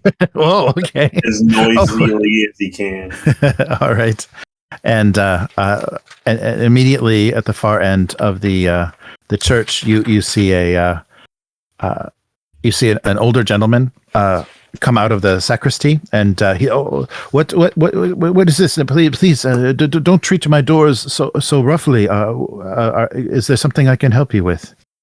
And you see, we have not met him, right? We didn't. Yeah. This is the first time. The first day. Okay. Nope. Yeah, this is the first time you've seen him. So yeah, a very older gentleman in very traditional priest robes, and he was in the sacristy preparing. He seems very very shy and very very gentle. He didn't he doesn't approach you and is trying to just wait for you to come to him. Well, I'm not gonna let him do that because I'm gonna stand just inside the doors. Okay. Stamping one of my feet on the ground impatiently and wait for him. Okay. So yeah, he that altar.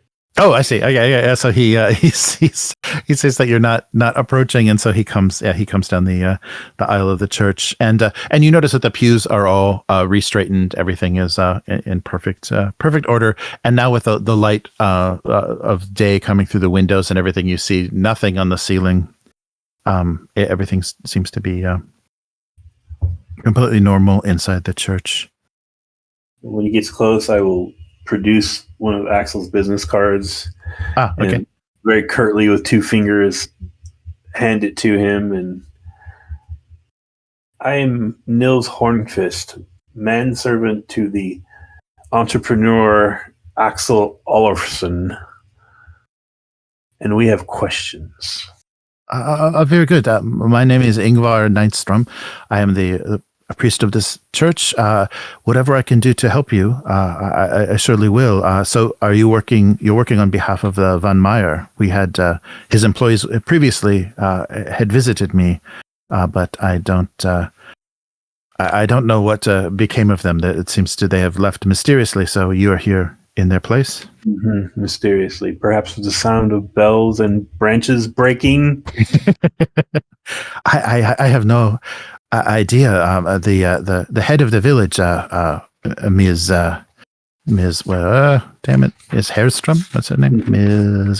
Herrstrom handled all of that. She told us, Karlstrom. Ms. Karlstrom told us not to concern ourselves, that there was some personal issue and they had to return to the city. But I myself don't know what was involved. They spoke to me briefly, but I don't know. I know they are approaching many of the villagers, especially the landowners, to purchase this land. But as I tell my congregation, beware of greed. This church has been here for centuries. I've been here. I've taught. I've spoke the word of God my whole life here, and I believe that we should maintain our village and maintain our faith, and not so easily surrender to money and the greed of this modern age. Mm-hmm. Noble values. However, and then I'll put my hands behind my back and start just sort of marching around in circles around him. Okay. I have some very hard questions for you. What was your name again, sir? You can call me Father Nystrom. Father Nystrom. Are you aware that a corpse was found outside your church grounds recently? Oh dear, no. He says a prayer. No, I have no idea. That's terrible. Quite bloody, mashed to a pulp. No signs of a human attacker. Clearly a powerful beast. Any thoughts on that, Father? No. I know these woods can be dangerous, but I don't know anything about a beast specific to the church. Of course, there's always been legends of monsters, but I would think this is just an incident with a wild animal. I'm gonna pull out the knife I stole from her kitchen. Oh, and walk over to the archway or whatever's nearby. Is this stone all original? And I'm going to start scraping the wall. Okay. Oh, please don't don't do that. This is a very ancient building. This is God's house. Please, these are sacred grounds. If you want to roll manipulation. Okay. Do angry man manipulation. Here we go. Uh oh. Do. Oh, yeah. Hey, nice. Yes. So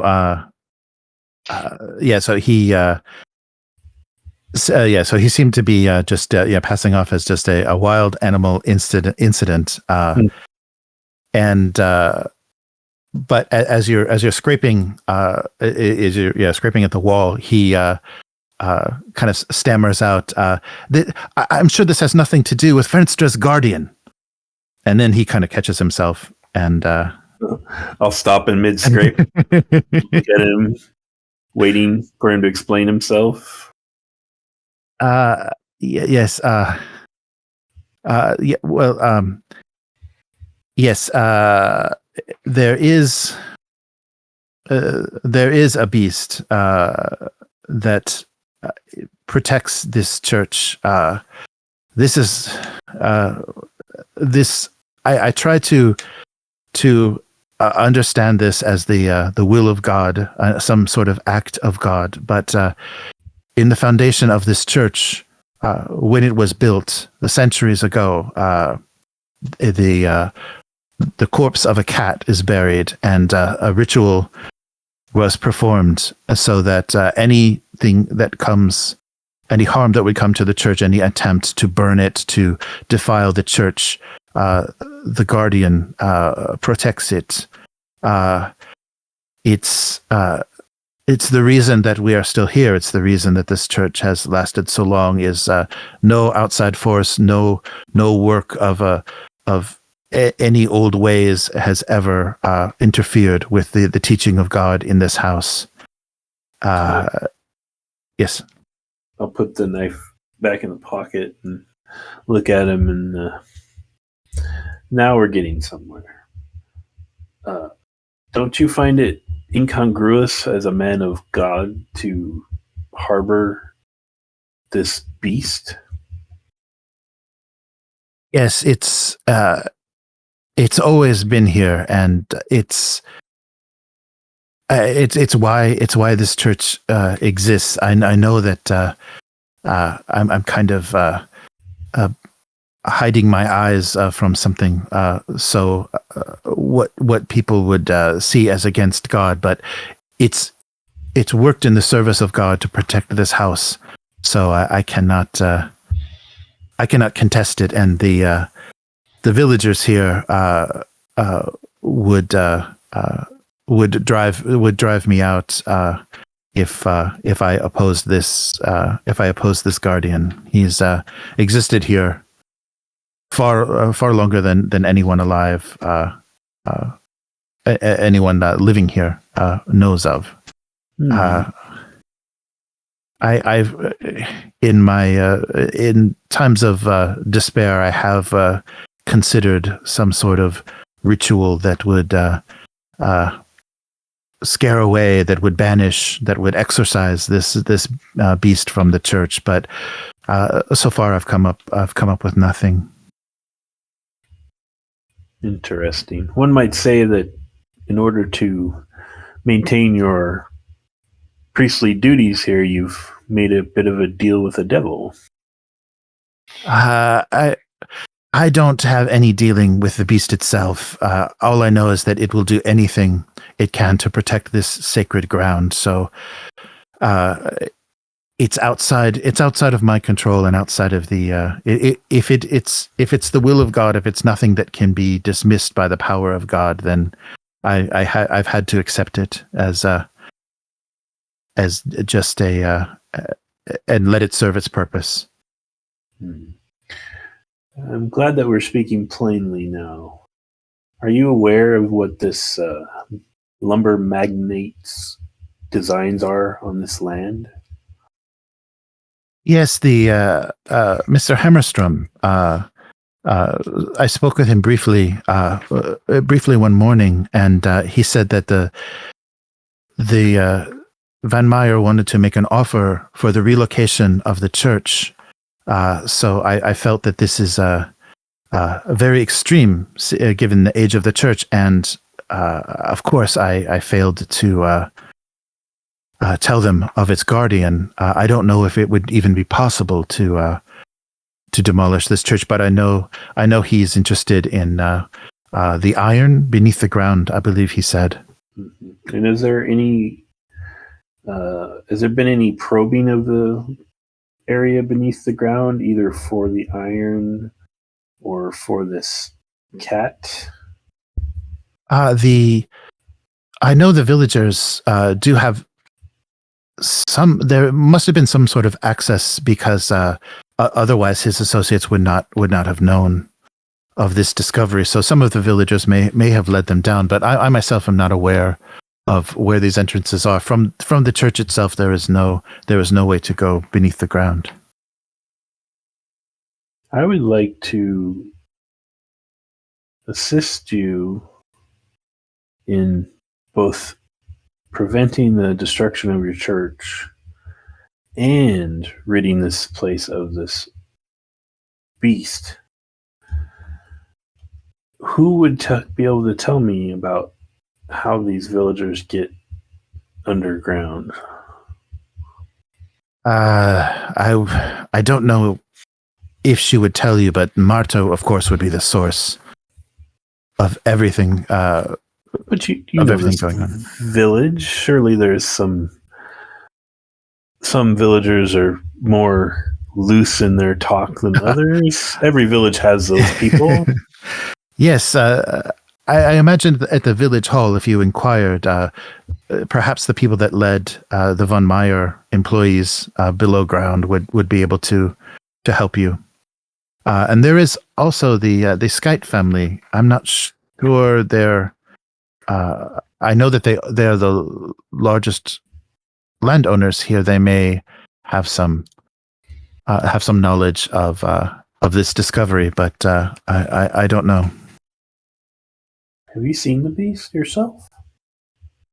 No, I have never. I've heard its howl, and the church itself, the church bell chimes in times when it is when the beast is needed, when the beast must perform its duty as guardian. I've heard the church bell chime, but myself, I've never seen it. The church bell chimes like of its own accord. I don't believe. It must be someone. It must be someone doing this. So whoever has this connection to the beast is who's causing this. Yes. May I see the bell? Oh, sure. Yes, I can show you the access to the tower. So there's a square simple tower at the southern edge of the church. So maybe from the balcony, I would imagine. So the Father Nystrom leads you up to the balcony, and there's a very narrow. Kind of a narrow door that opens, and there's a ladder that goes up to a very simple kind of belfry in this tower, where there's a bell that can with a rope can be rung. Is it small, like a small open air kind of belfry? Yes. Thing? Yeah. It's very simple, just in the pointed roof of the church tower. And when it rings for the beast, is it a distinct ring? Like, is it something with a pattern that's not the typical ringing of this bell? Just the timing. It always happens at midnight, and that marks the evening where we will probably find a body in the morning. All right. I know it's a small area, but I'll give it a little look inside the actual inside of the bell, and search the mechanisms, and Yeah, it seems like it would have to be rung. There doesn't seem to be any way. It would have to be rung with this rope, and so someone would be in the tower to call the to ring the bell on those nights. No suspicious symbols or anything on it. No. There isn't. There's no iconography or anything in the tower itself that connects to anything. But the church. All right, then I'll hustle back down and. What was his last name again? Sorry. Nystrom? Yeah. Nystrom. Father Nystrom, I'm kind of collecting myself now. I apologize for my curtness. There are definitely people with ill intent operating in and around this town, and we are just trying to get to the bottom of it. I believe I'm going to go to the hall now, and as you suggested. Ah, very good. Yes, and of course, if there is any way to remove the curse of this guardian from the church, I myself and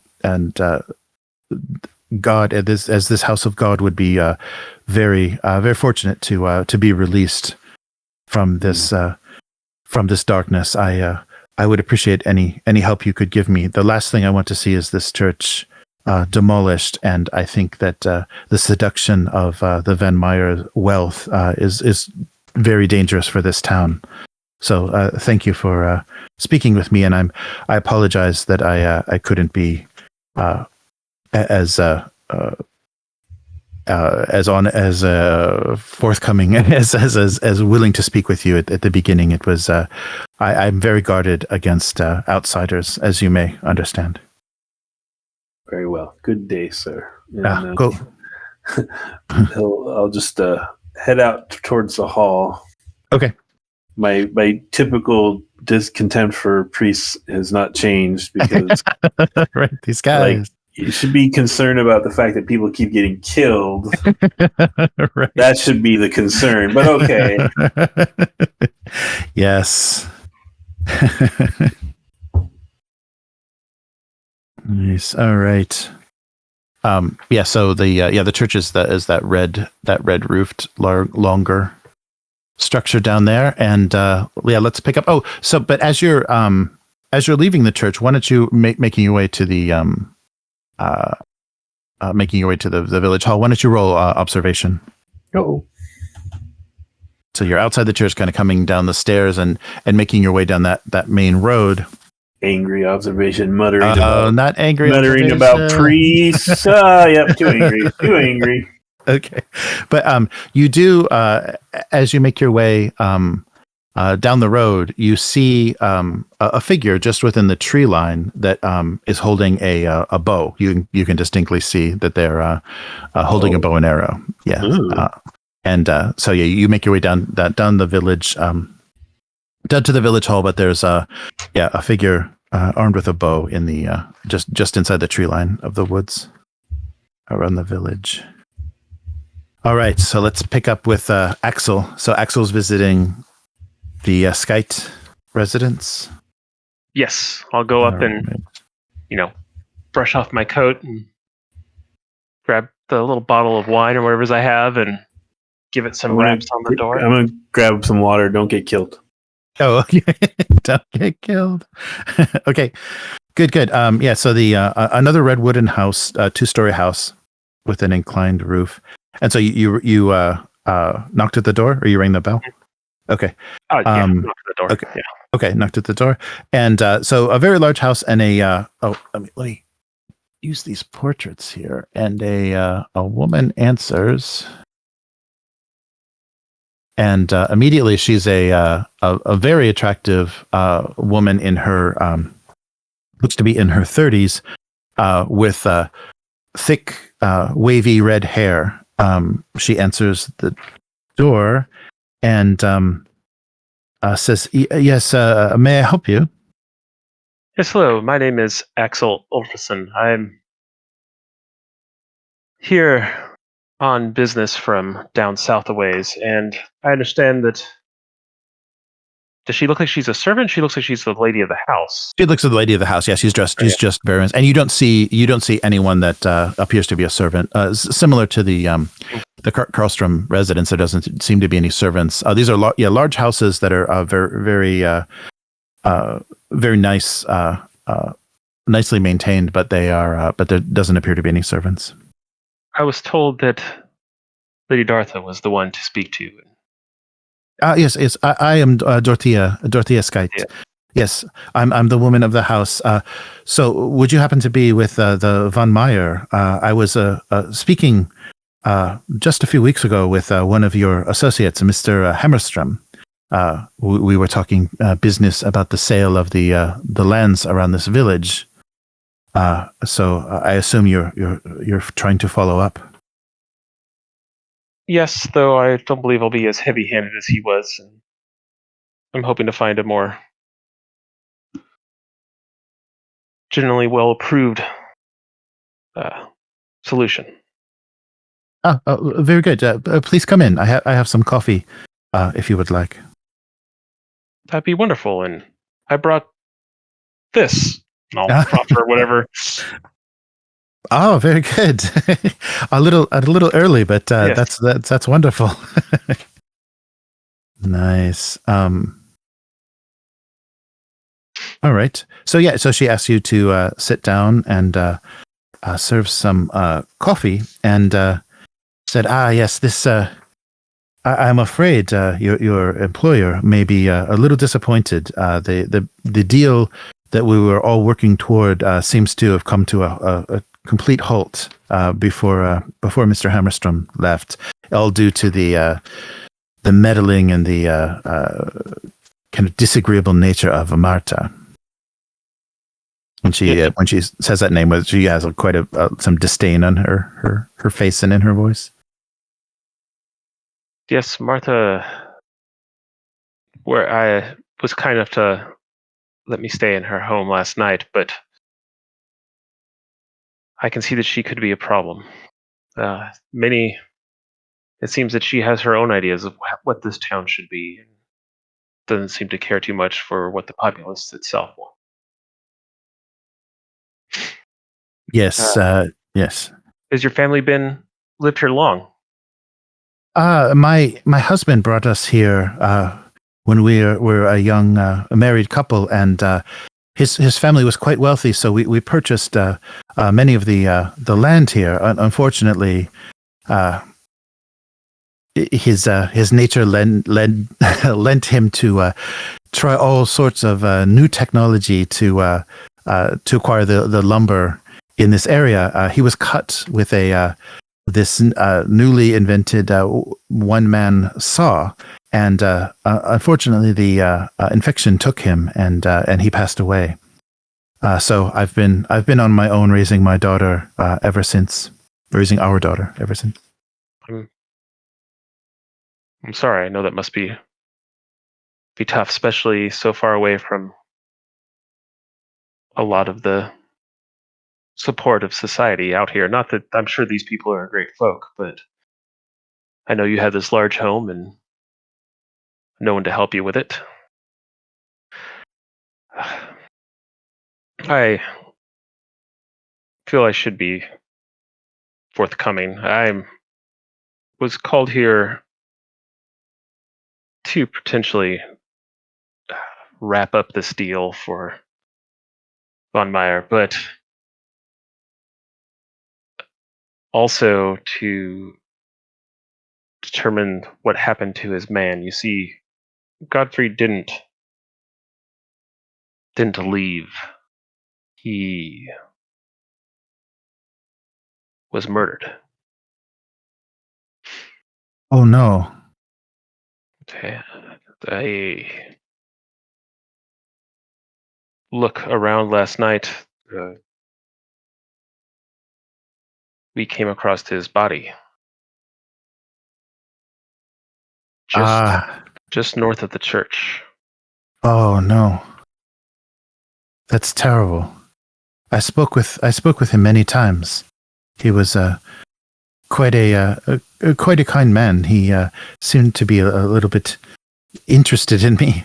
Actually, romantically, we had a lot of meetings where we never even discussed business.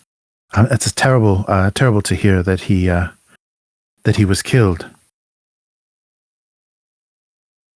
Well, and she seems very genuine. Yeah, very genuine in her reaction. I'm sorry again for your loss.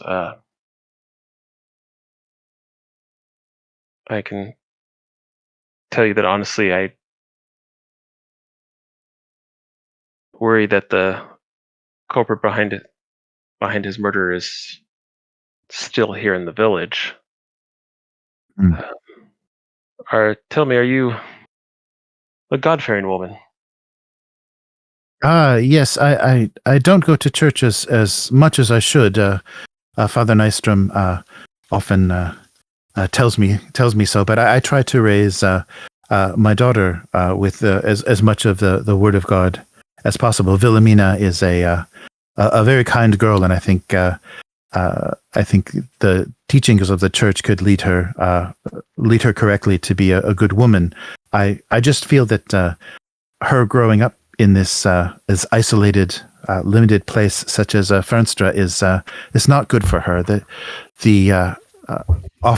Van Meyer offer was our chance to leave this place, and I think that would be so good for my daughter. But unfortunately, that came to a halt. And now that I know it's because of the death of Mr.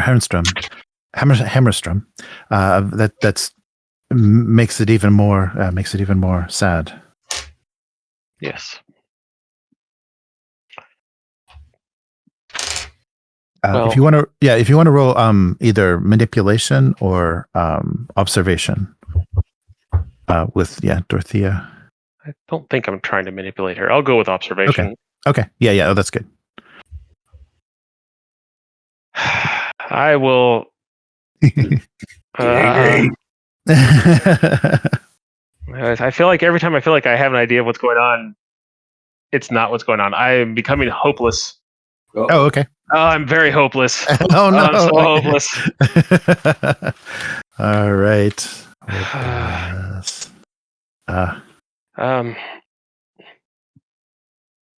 Well, have you ever heard of a group called the Society? Oh, so she seems to be a little she kind of perks up when she hears that. Yes, I'm aware. I'm aware that there were people that dealt with the invisible forces in our countries, in our country, in our what was it, in our in the wilderness, in the wilderness of our country. Yes, I am aware. And have you heard of a group that calls themselves the Free Ones? Oh, well, yes, there's been some talk that, of course, there are people. Kind of lean forward, smiling at her, and go, "Are you one of them?" So yeah, give me another observation, just to see.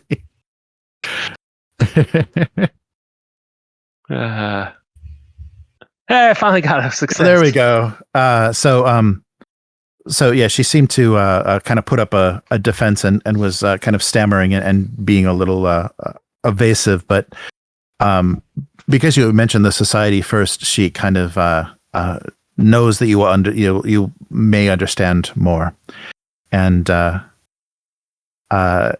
so she says, yes, my husband was a member and asked me to commit myself to the group, but the head in this village of the Free Ones is Marta, and I don't agree with any way that she chooses to to harness the power that the free ones have. Of course, I understand that part of my wealth and prosperity comes from the activities of this group.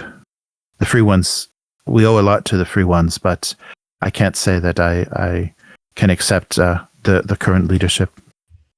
No, she's quite dangerous. I believe she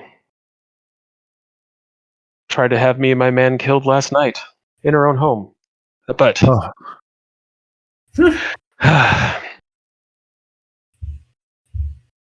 I believe I have possibly a solution or help for your situation. You see,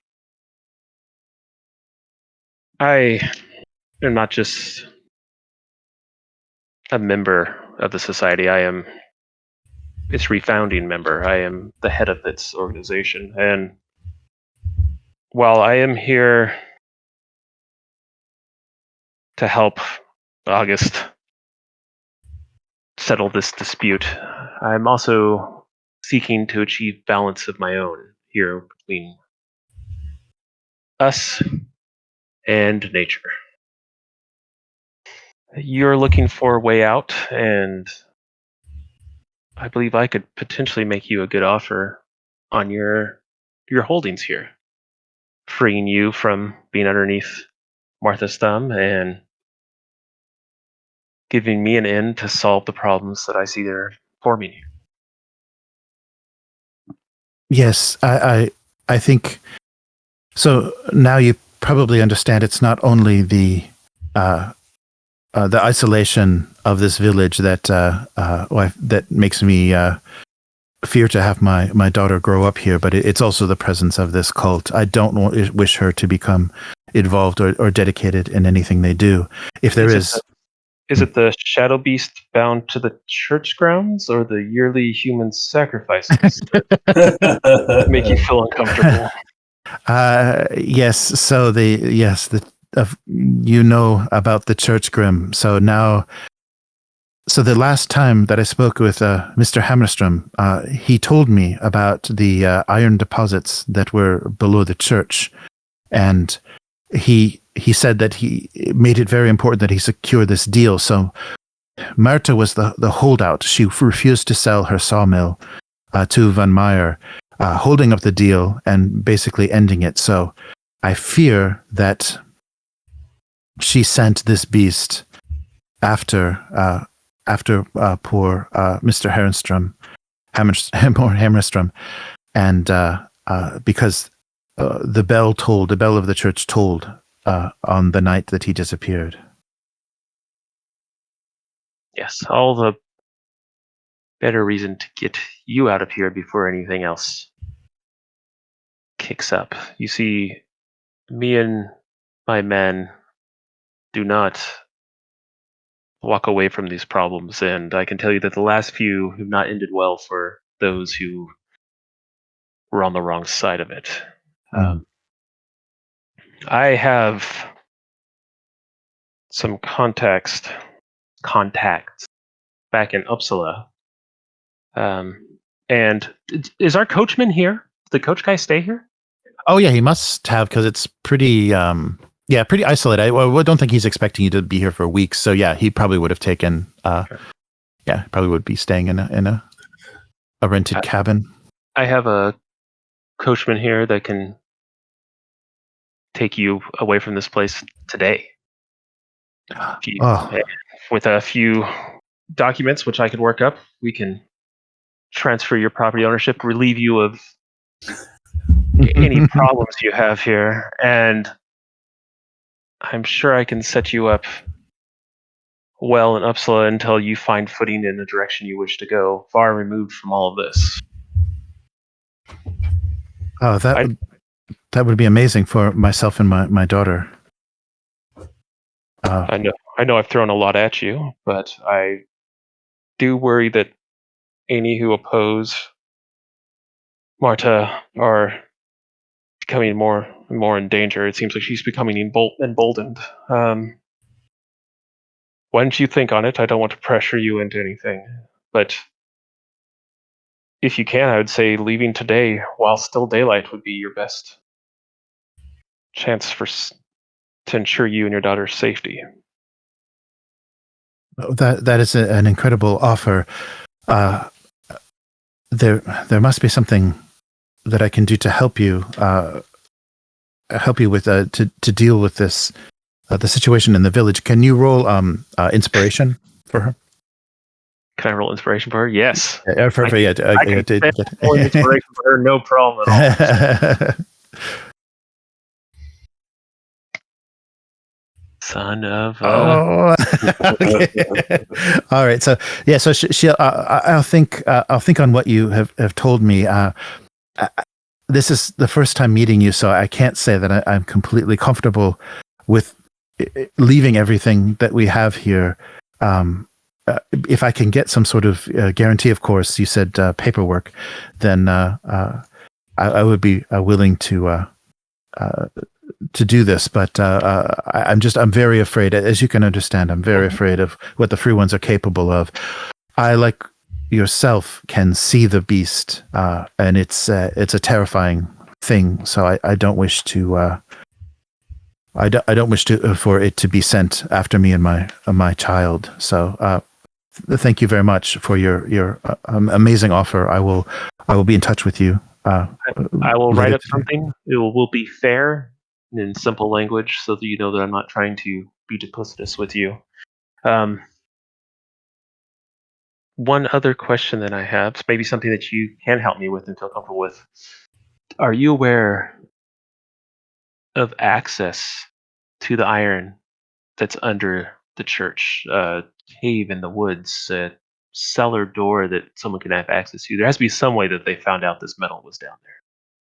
Yes, the cult activities happen underground, and it's the cave is all made of iron. The iron deposit is very rich throughout the walls of the cave where the rituals are performed.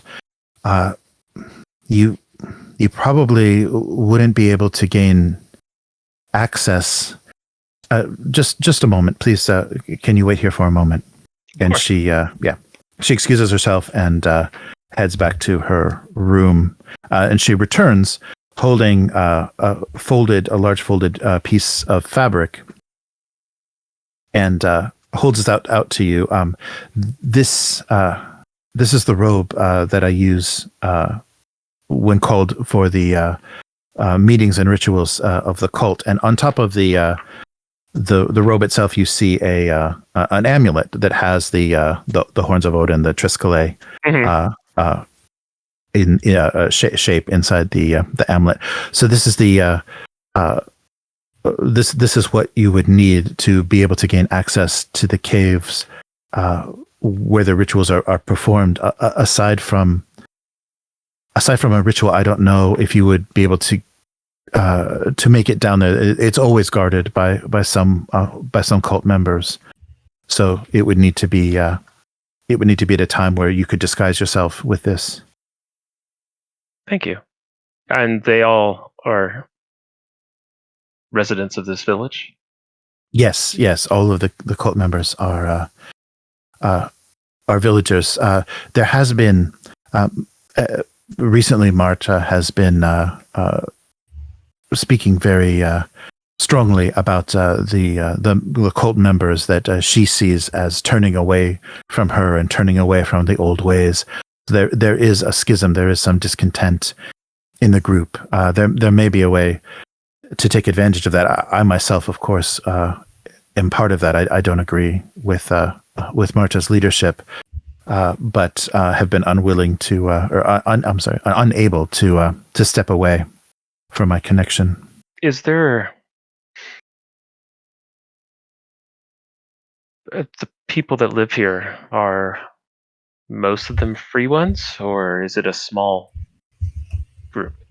I would say it's probably about 20 members now. Some people have families here that they have kept away connection.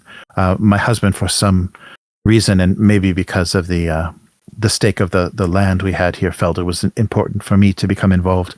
But the active members themselves probably number around 20, with some family members completely ignorant of what occurs. Is there? I have dealt with them many times, but not used to this particular group. Is there a brand or a handshake or a saying that you all use? Just the Latin phrase that we use, the liberorum foedus, is the kind of the password that we speak to each other. So you would probably be required to repeat this if you were trying to enter the cave.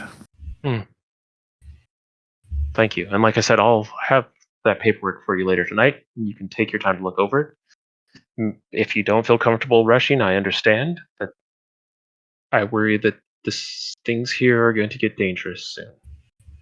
I feel there's many forces at play, and I don't know if I can keep them all from tearing at each other. Well, I thank you. This was quite a lucky meeting on my part. I'm very happy to have someone with understanding like yourself. Unfortunately, poor Mr. Hammerstrom had no idea of the forces that he was involved with here. So someone like yourself may be able to better protect us and bring some resolution to this. Yes, I hope I can. Good day to you. Oh, very good. All right. So she walks you to the door, and Nils is making his way to the village hall. Mm-hmm. All right. Okay.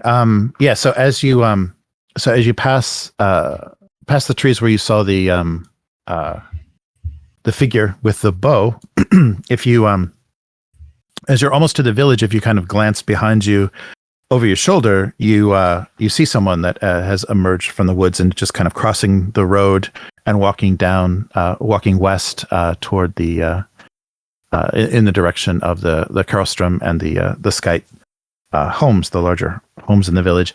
And what you see, so the person with the bow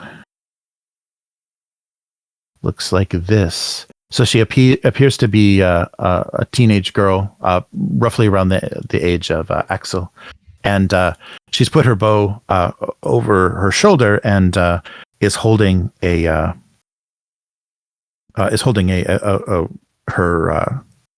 catch. Her what do you call it? Her Game? The game. Yes.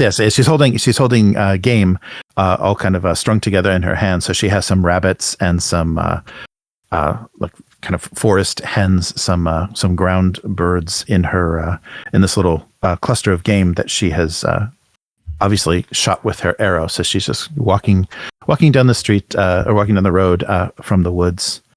So she has so she has bright red, very very thick wavy red hair, and just the girl from Brave is what I'm saying. Yeah, right. The girl from Brave. Yes, the girl from Brave just came. So she's going to which house?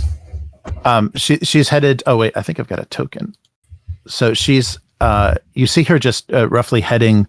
She's heading in this direction, and you'd have to kind of follow her a bit to see which house she went into, because she'll be obscured. You know, once she's made it too far down the road, she'll be a little bit obscured by the buildings. I'm kind of angry right now, so I think I'm going to just take note of that child. Sure. Yes. Some sort of forest child with a bow. Mm-hmm. It all adds up. Nothing unusual here. All right, and make your way to the village hall. Yeah. All right. So you set out. So it's still maybe a little bit before lunchtime. It's not that late in the day, and you approach the village hall. So it's a large building, but very plain in its design. Okay, there we go. it appears to be 2 stories, and even now you can hear laughter coming from the inside, and the villagers are socializing. There's benches and tables, and people are singing songs and just basically carousing. Inside, some of them getting ready to head out into the woods for their work day, and some that have the day off from their shifts, working for the sawmill and the lumber industry here. And so, is it like tended? Like, is there like a server or a bar, or what's the? Oh yeah, it seems like there is somebody that's handling the drinks and the food. Nobody seems to be drinking alcohol at this point, but you do see there's bottles. There's bottles of aquavit and things behind a very simple bar that's being tended to. Some people, it looks like you would be able to help yourself as well. So it's not a formal restaurant or tavern or anything. It's just a casual meeting place. And the priest didn't actually name anyone specific, right? Right. Yeah, he didn't. He just said that there would be villagers, that led Hammerstrom into the caves. Yeah, would be there. Okay, so I'm gonna produce a cigarillo from my tailcoat and light it, and then take my coat off and throw it over the bar, roll up my sleeves, climb up onto the bar, and just start shouting for everyone's attention. And upon entering, like as you were lighting your cigarette, all of the kind of carousing and singing just kind of stopped, and that you're just kind of getting this look like outsider. So they've all kind of cautiously, and you even hear someone muttering, "New outsiders are here." So the joyful atmosphere, suddenly freezes. You suddenly get a very frosty response to the people in the village hall. Okay, well, Nils is angry, so he's going to climb up on the bar and address the villagers. Why so quiet? And I'll pull out some of the monies Aksel has given me. Oh, okay. Like, is this not good here? A wealthy outsider. Well, it's my day off. If you're willing to pour me some drink, I may change my mind about you. I am looking for an honest, hard worker. Would you be that person? I could be. It's my day off, so I am available. But I only work for people that can beat me in arm wrestling. And this man holds up his arm, which is the size of a very sturdy tree branch, and makes his challenge. So Nils will hop back down. He's kind of reverted to his pre-Butler days and grab a convenient or something and take a swig, and you're on, sir. Excellent. All right, so roll. So he puts his elbow down and kind of locks arms with you, and one of the smaller guys stands up and puts his hands over yours and declares that you should fight, or they should start. Ready, go, basically. And so roll force and see if you're able to all right, overpower. Let's do this. Are you kidding me? That's a lot of I'm gonna strain my arm, okay. become battered. Okay. And push that. Let's see here. Oh, there we go. So after some struggle and probably some damage to the tendons in I'm kind of old. Your elbow, you're able to. So you bring over Matz's arm, and he says, So he after some struggle, you slam his arm to the table, and he says, "Very good. Then I guess you have your help." And the people actually, you get some applause. You get some right. A little bit of cheering and applause. People are no one has ever beaten him, so you're pretty. It was pretty impressive. So I'll gather up my coat, give him a small amount of Aksel's monies. And, nice. Let's walk outside and talk. Your name was Moz, you said? Mats, yes, Mats. Mats, I am Nils. Very good. I've never been beaten in this hall, so this is a new experience for me. Well, when you spend your early years strangling Russians to death with your bare hands, you tend to build up some good musculature.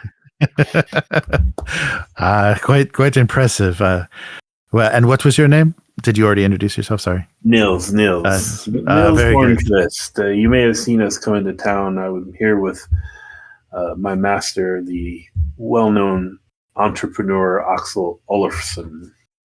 Yes, more interest in the timber. We've had some visitors.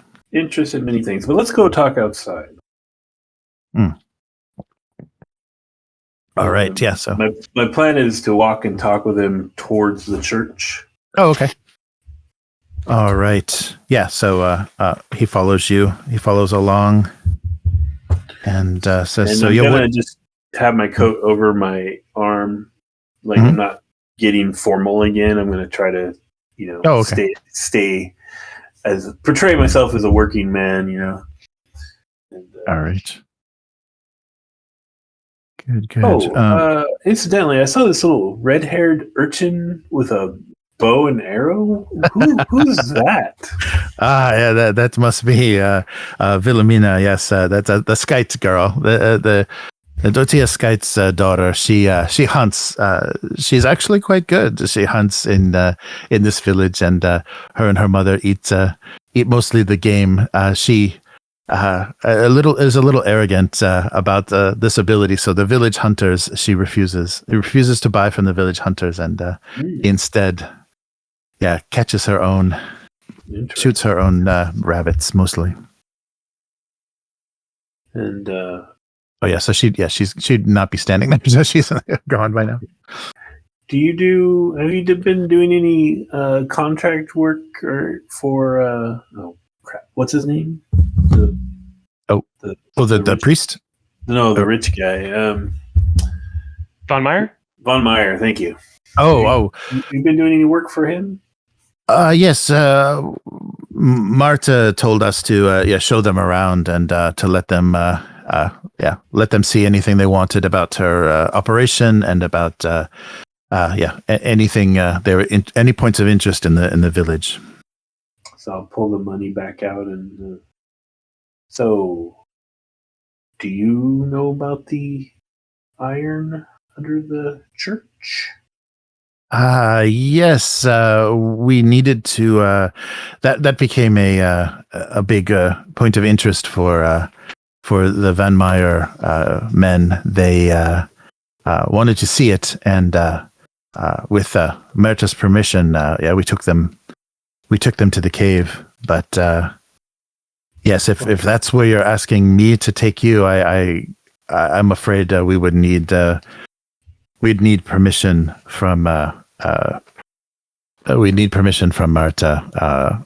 Ms. Karlström is she controls much of the village. Without her permission, I'm sorry, but we wouldn't be able to go there. Well.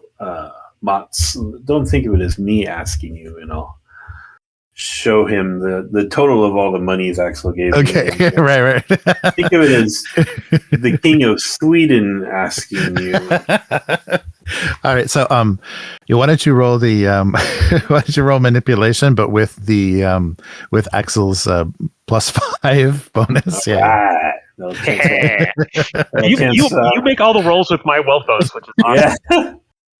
All right, so it's a net +4. Okay, here we go. Oh, there we go. Oh, good. Yes, all A right. lot of ones. Jeez.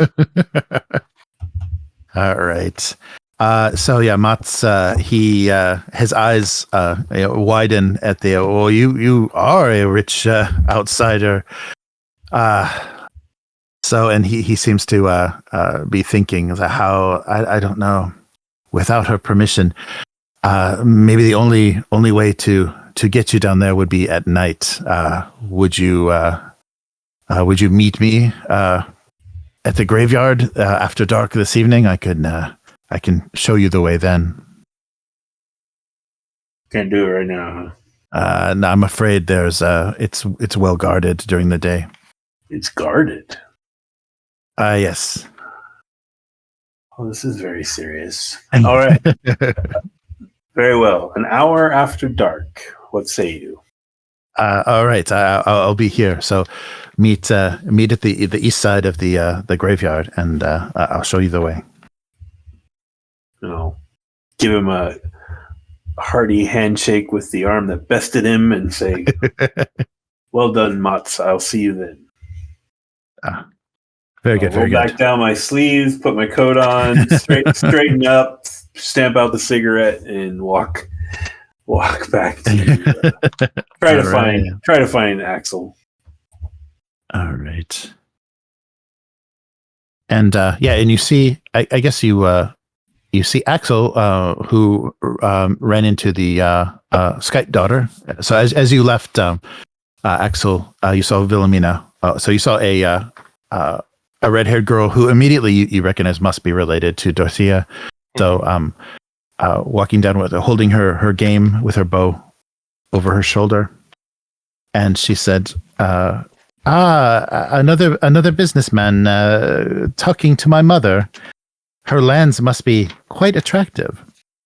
And she gives you a little smile. She looks about the same age as you, and they are attractive to multiple suitors. Though what those individuals want to do with them vary greatly. It looks like you're a skilled hunter. Is that 3 rabbits? Yes, it is, and I believe this is a quail. So, are you hungry? Ready for some lunch? Are you offering? Yes, my mother actually makes prepares quite an amazing rabbit. If you'd like to, I would be honored, though. I think that maybe you should check with your mother and see how she feels about. We just had a conversation, and while we left on good terms, I feel like she wanted to think a little bit. oh, okay. Well, of course, I'll ask her. Please wait here. And she steps up onto the porch, and from the inside, you hear a little bit of discussion. Mm-hmm. And then shortly, Wilhelmina returns and says, "I suppose you were correct about my mother's mood. Perhaps another time. It was nice meeting you. What was your name?" Aksel Olafrsson. Yes, I'm Wilhelmina. Yes, so perhaps we'll meet again. And she gives you I'll do the real fancy, grab her hand and give it a kiss. Oh, all right. Try to lay all the fancy boy charm I can think of on her. Nice. Yeah, she seems to be impressed by that. Yeah, your kind of your outsiderness and the grace and culture that she seems that she sees that you may have. All right. I know that deep down inside, Nils would rather me be with her mother than with her, but that's all right. Yeah, if she is not double your age, she's not the one for you. I'll give her a toothy smile and then head out. I don't even know where I'm going at this point. Right. Well, you see, Nils is coming down the road from the village hall. Or actually, no. From the village hall. You never made it to the church. So so she disappears. Wilhelmina disappears back into the house, and and you soon meet Nils coming down the road. I think I may have found something out. How did you do? I found several things out, sir, but I'm sure yours is much more important. Yes, well, I would say I don't even know where to head to. I don't really feel safe in her home. terms of talking. Oh, right. Maybe Is there a boat you can sleep on?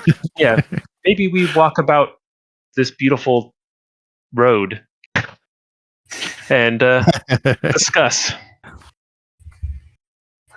Oh, very, very good, sir. Walk All this right. road. Would you like to go first, or shall I? I have some robes, and I open up a pouch I have with the robes and the amulet stuck inside of this Free Ones cult that seems to be running things, and a general idea of where the cave entrance may be. A passphrase to get inside, and I believe an idea on how to perhaps get rid of the enchantment that's summoning this beast. How'd you do? I have a man who's going to take me to the cave tonight, an hour after dark. Oh, that will save us some time with me not having to look around the woods. And I've learned that the beast is tied to the corpse of a cat buried underground many years ago. And you would know more of this sort of thing than me, sir, of course. But it's perhaps that is its weakness. Perhaps if we were to abscond with that or destroy it, the beast would be no more. Oh yeah, if Aksel wants to roll, if Aksel wants to roll learning, you can kind of connect, Church Grim from what you know about Church Grims with that information. Let me make sure. Talent, investigation, not learning. Okay, here we go. Just a little bit hopeless. It's not a big deal. I got a success. There we go. Maybe it's not as all is not lost as I imagine. Good. So the from what you can remember, let's see. Oh, sorry. So from what you can remember, the reading that you did about things like Church Grims, so the curse or the kind of enchantment happens by a ritual of burying the dead body of an animal, and usually a cat or a dog. And if that body is then exhumed and burnt, then that will release the building from the protection of the animal, the Vaesen, the beast. Yes, Nils, I think that information you gave me about the cat makes this even easier. I was worried it was going to be some complex charm we'd have to break, but I think if we can just find this corpse and throw that lantern of yours on it, we'll have solved our problem. Excellent. In addition to that, sir, I should let you know that the priest, he's not really he's not in cahoots, I would say, with the cult or the beast. He's more just lost in his own desire to operate this church and is kind of turning a blind eye to everything. What is it with these priests we keep running into? Quite. And I've spent all your monies I had. But anyway. What did you spend them on? That is a lot of money. The man who's going to take me to the cave this evening. All of it? Didn't I give you like 4 coins? How many coins did I give you? He was dreadfully afraid of the cult or our hostess. I had to persuade him with like $5,000. All right. Yeah, a little selfish motivation. Yes. Also, there's some strange wild child running around with a bow. Watch out for that. Oh yes, you would. She was quite lovely. I saw her just a moment ago.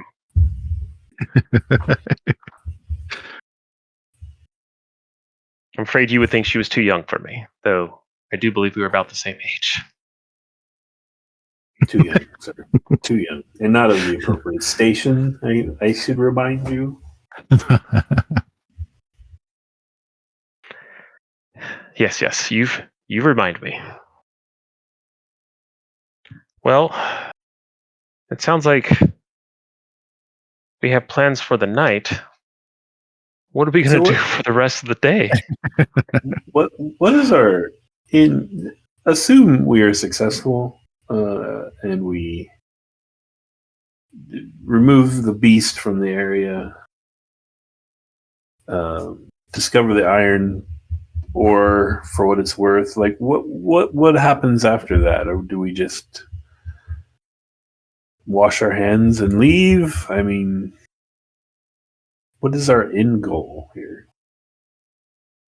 Well, Nils, can I call you Nils? No, okay. Let's. Yes, because Nils is definitely my name. Let's walk down to the river. All right. So yeah, head towards the sawmill. Yeah. Okay. All right. To be honest, I'm a little conflicted. I thought that this area doesn't seem to be guarded by trolls or something native here. It was a cult's magic. The free ones, they call themselves. In fact, I think, as you astutely noticed back in Uppsala, there may be a splinter of them there too. The ones with the little island. swirls. What's that? And the island. And the island. It seems they have a hand in a lot of things. At first I thought we would have to broker a deal with some native Vaesen, but now it feels like this cult is the one that's been maintaining this beast, and to my understanding and the nature of these woods, have been performing blood sacrifices to keep them being so rich. So I fear the result of this may end in much the same way that our dealings on the island did, with the people here displaced and their wealth and life diminished. Unless you feel like performing a blood sacrifice every year to keep these trees so green. Doesn't that sort of make them, those sacrifices and everything, it kind of makes them all complicit, no? I mean, it makes them compliant, yes. Do we need to have pity for them in this situation? Well, I don't believe that everyone here knows, but no, I don't think we do. In fact, I believe there's a couple options. I think that, well, as you know, I've managed to grow my parents' wealth considerably over the last year. Yes, sir. I could invest here and keep the people whose lives, who didn't know, protected, give them a normal life, and let them keep doing what they were doing. But that would keep the cult here too, I suppose. We could do what I've currently set in motion, which is purchase all of this before Von Meyer does, and then spend some time relocating the good people and sussing out these cultists on our timetable. And then before things go completely bad in the woods, sell it all back to von Meyer. Nice. Thus making a tidy profit, possibly dismantling an evil cult, and keeping the local people who are not part of these machinations supported and perhaps leading them to a better life. That's what I hope to do. I don't know if I'll be able to pull it off. Solving crimes through real estate transactions. Yes, sir. Well, the crimes I fear we'll have to solve with that pistol of yours. Is that a crime itself? So many gray areas, but the tragedies, the life of these people, that can be solved through real estate.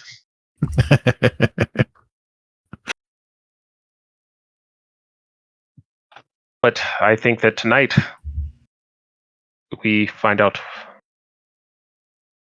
what we can at this altar area. I don't know if we act tonight or not.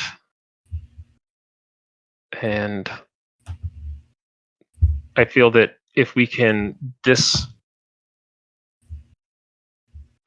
get rid of this spirit, then the biggest threat to us is taken care of. Now, I just had a dark thought, Nils, and I feel like I'm usually trying to be the one that's preaching temperance and civility and being good, but I believe the one who controls the beast is Marta. And she may very well be one of the few here that actually knows the rituals required for the blood sacrifices. If she was to go missing, this problem may very well just solve itself. So, is she perhaps the leader of this cult?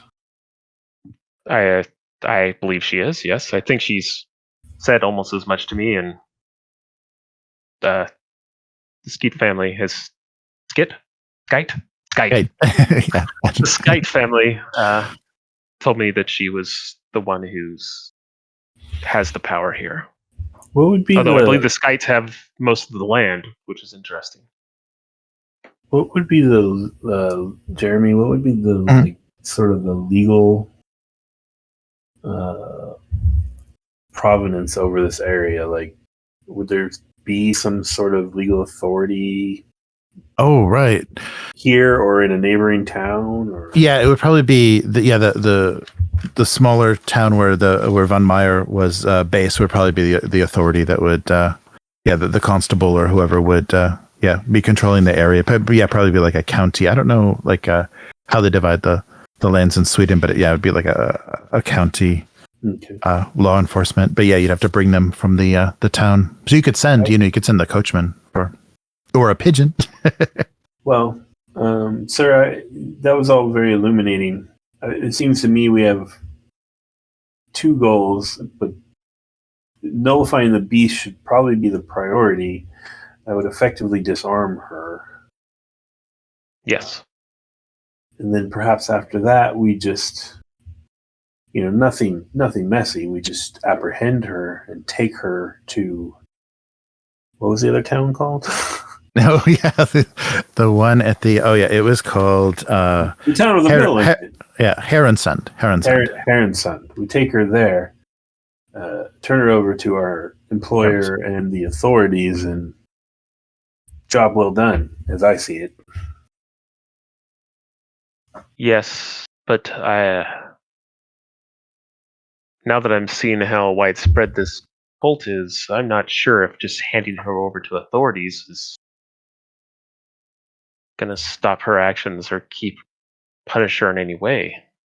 I mean, we could be very well handing her over to another member. It seems like they're everywhere. They're in Uppsala. They're here. They're on an island out in the middle of the ocean.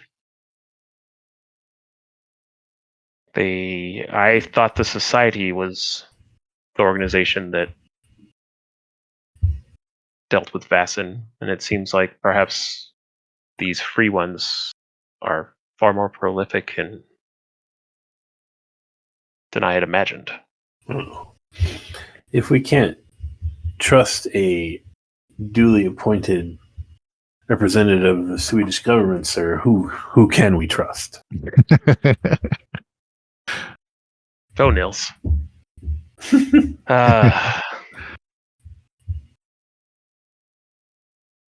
What you say sounds like... I mean, we could kill her and throw her in the river, sir, but I was trying... You were so effective in your business acumen and academic prowess. I did not want to sully you with such dark deeds. Well, I mean... And your mother. Think of your mother. I do often, but it's not like I didn't feed 2 people to a mermaid just 5 months ago. My hands, while I didn't pull a trigger, I did sail them, or... you resourcefully extracted innocence from a dangerous situation, sir. That's totally different. Yes, I guess my other thing here, Nils, is that I believe there's at least 20 of these cultists in this town. I don't know how easy it will be to abscond with Miss Karlström. While they're not all on her side, I doubt that any of them will be happy with us kidnapping and taking her away. Well, once the beast is nullified, we act at night, we have the coachman ready, and we just make haste away from here.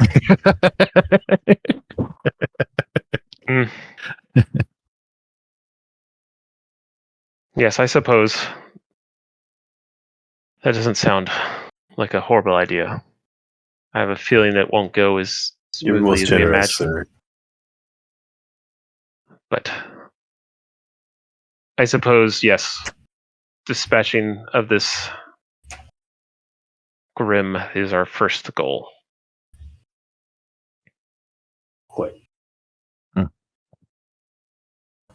So actually, you guys are like down here, right, by the stream, by the. Okay.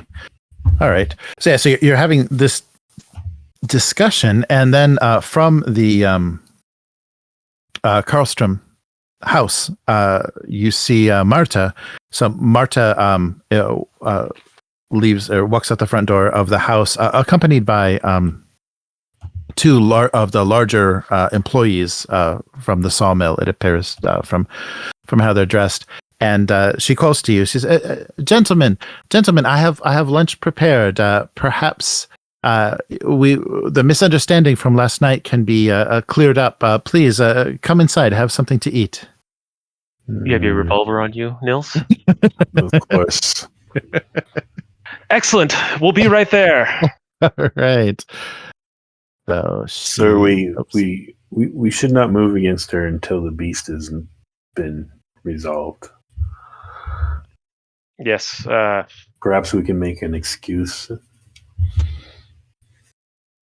Did the priest tell you in any way that how she controls it, or how she summons it?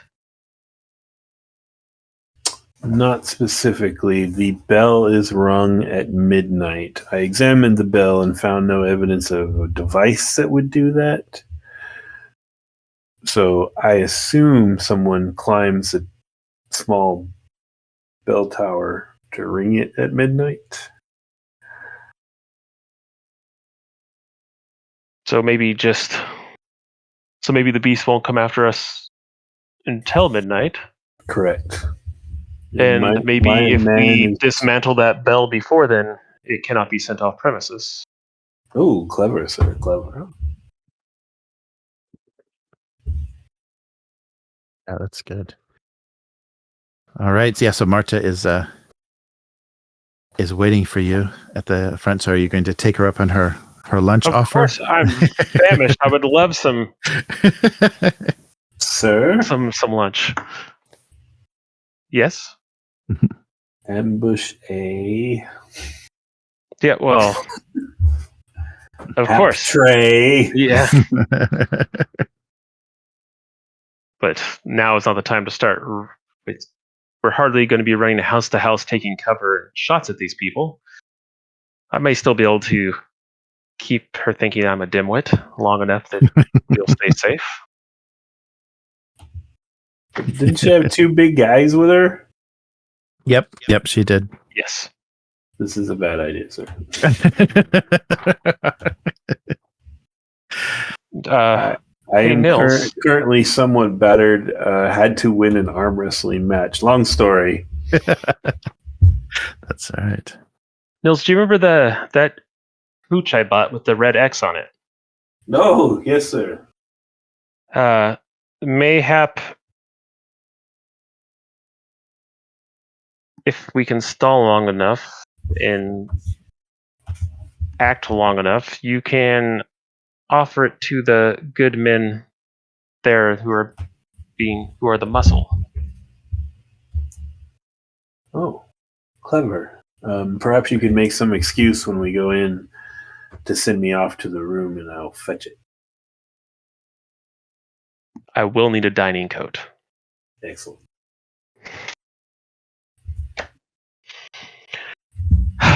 All right. Pat myself down. It's on.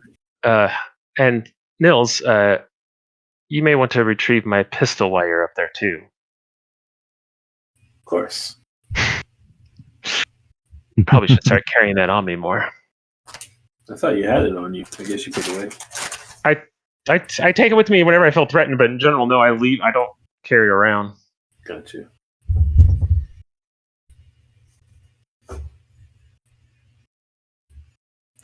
All right. Well, shall we? Yes. All right. Okay. So yeah, here's Marta. Okay. So yes. clear. Yeah. So she welcomes you in and has you sit down, and she has a nice lunch prepared. And she's seated at the table, but of course the two men from her mill are just standing behind her. Please pay no attention to my my assistants here. I just want to make sure that we don't have any further misunderstandings. So please enjoy your lunch, and let's discuss. We have things to discuss.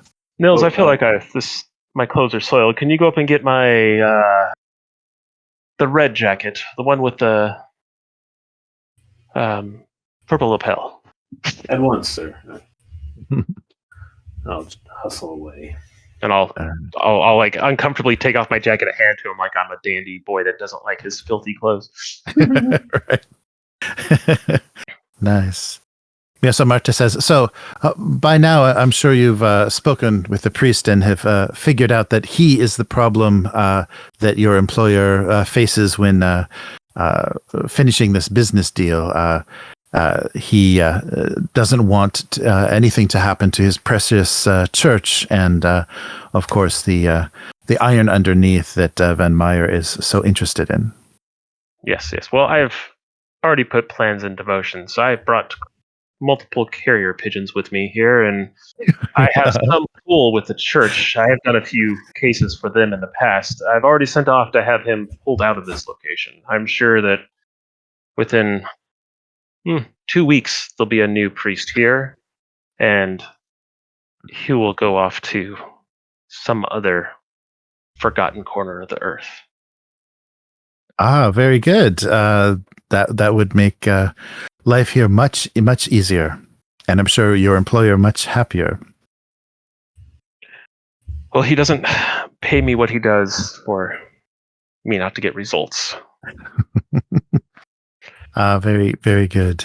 I know that I brought a small stipend for you to help you understand the money that he is dealing with, and I believe that with your pull here, we can convince the others to sign on the dotted line, so to speak. I understand that the Skeet family is probably one of the largest landowners here. Yes, Dorothea from her husband inherited control of most of the timber. I need to pay them a fee to keep my sawmill running. Of course, I need their lands and the to lease the rights of their lumber to run the mill. Well, she was not too forthcoming. She would not barely even talk to me. She invited me in under the guise of friendliness and then promptly booted me out. She does have a lovely daughter, though. Yes, that wild child of hers. Maybe if we go back and force you and me, we can convince her. You have some pull here. I think she respects you. She should, but yes, I think she is the something that I would love to deal with, and perhaps things are in motion that will take care of her as a problem to my control of this village, as you know, I'm very interested in maintaining. And I assume the two guys are in the room with me. Oh yeah, they're still there. The extra muscle might help. A little intimidation. Perhaps yes. That's one approach. Oh, do you have another? Yes, but I haven't finalized the arrangements yet. I'll let you know when I do. So tell me, have you heard of? I can't remember. Had she heard of me before? Oh yes, yeah. She knew of your family name. She recognized your family name and maybe the association with Free Ones. And so maybe she knows about the book. Like maybe she knows that. Yeah. I was contacted shortly before coming here by some associates of yours in Uppsala, and I believe that they're happy now with the financing that I'm giving them. I'm hoping that by helping you here, you can put in a good word for me, and help further cement my relations with the Free Ones. It seems for a short while there we were on the outs. It was completely my fault. Small bit of confusion. But books were borrowed and now returned. Mm-hmm. And I think we have a long, prosperous future between us. I hope so. I'm sure the Free Ones that investigated you or that confronted you in Uppsala were only doing so to make sure that this reestablishment of the society that you're undertaking will be in accordance with how we wish to do things. I wouldn't want you to think you can overstep or interfere with any of the operations of the Free Ones throughout the country. No, that's why I'm so glad that you're here, as I want to take your lead on this. I wish only to make a good impression on them. As I said, we were on the outs for a short while. I must say that your agreement to sell this property feels counter to what I believe we stand for, but I'm sure that there's an angle here I'm not seeing.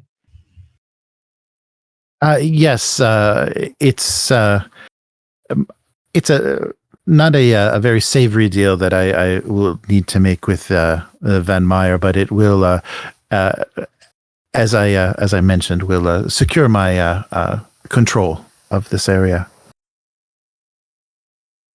Well, then maybe we should get down to work on drafting the documents. Oh, very good. Yes. It's always about writing out documents. That's how I'm going to defeat everybody. Right. Let me know when I can get back to him. Oh yeah. You can come back. Yeah, once he mentioned the documents. Yeah, she says very well. That That sounds reasonable. And Nils returns. So Nils returns. He's got Aksel's gun in the pocket of Aksel's jacket. Oh, okay. And he's got the bottle. So he'll dress Aksel with his jacket and then go take the bottle into the kitchen. Mm-hmm. And let's see, 1, 2, 3, 4, right? Okay. I want to pour 3 glasses of the stuff. I know this isn't what Aksel wants me to do, but I'm going to do it anyway. I'm going to pour 3 glasses of the from the bottle, and then I'm going to find some like cooking wine or something for a 4th glass. Okay. And then return and put the cooking wine in front of Aksel, put one of the other ones in front of her, and then offer the other 2 to the big brutes. Okay. This is one of straight from a Danish vineyard. I think you'll quite enjoy it. How kind. I'll grab my glass and do the whole swish it around, really play up that it's delicious, not just crappy red cooking wine. And I'll shoot him a wink when I'm over by the big guys Okay. from behind her, like, you're good. Okay. All right. Oh boy. like, oh well, but don't. No, please. I brought it all the way here. It'd be a shame to waste it. After it's breathed for too long, it loses its bouquet. I don't know. I'm saying random wine stuff. Go, just now that he's opened it, I was hoping to maybe do that tonight. But now that he's opened it, I would hate to ruin this. It's only for the first few moments. It's quite fruity and delicious. My apologies, sir, but you always said good wine makes for good business. You always listen to me, Nils. That's why I've kept you around. Thank you. Nice. So, so they all take the glasses and raise them, and so Marta says to our happy conclusions of these business arrangements and the further pursuit of the agenda of the free ones. And so she raises the glass, and so do her henchmen. And we're in Paris. Yeah. Oh yes. And she answers. Yeah, she replies. Yeah, liberum foetus. She replies with the Latin phrase, and she's a little bit surprised for you to say that so directly to her. But yeah, she smiles, and then as she's holding the glass up before anyone has taken a drink, you hear the church bell chime. Well, it's not midnight. Yes, and she says, so things are proceeding," and she puts her glass back down, and she indicates for her muscle to do the same. And if you'll come with me, I'd love to show you the sawmill.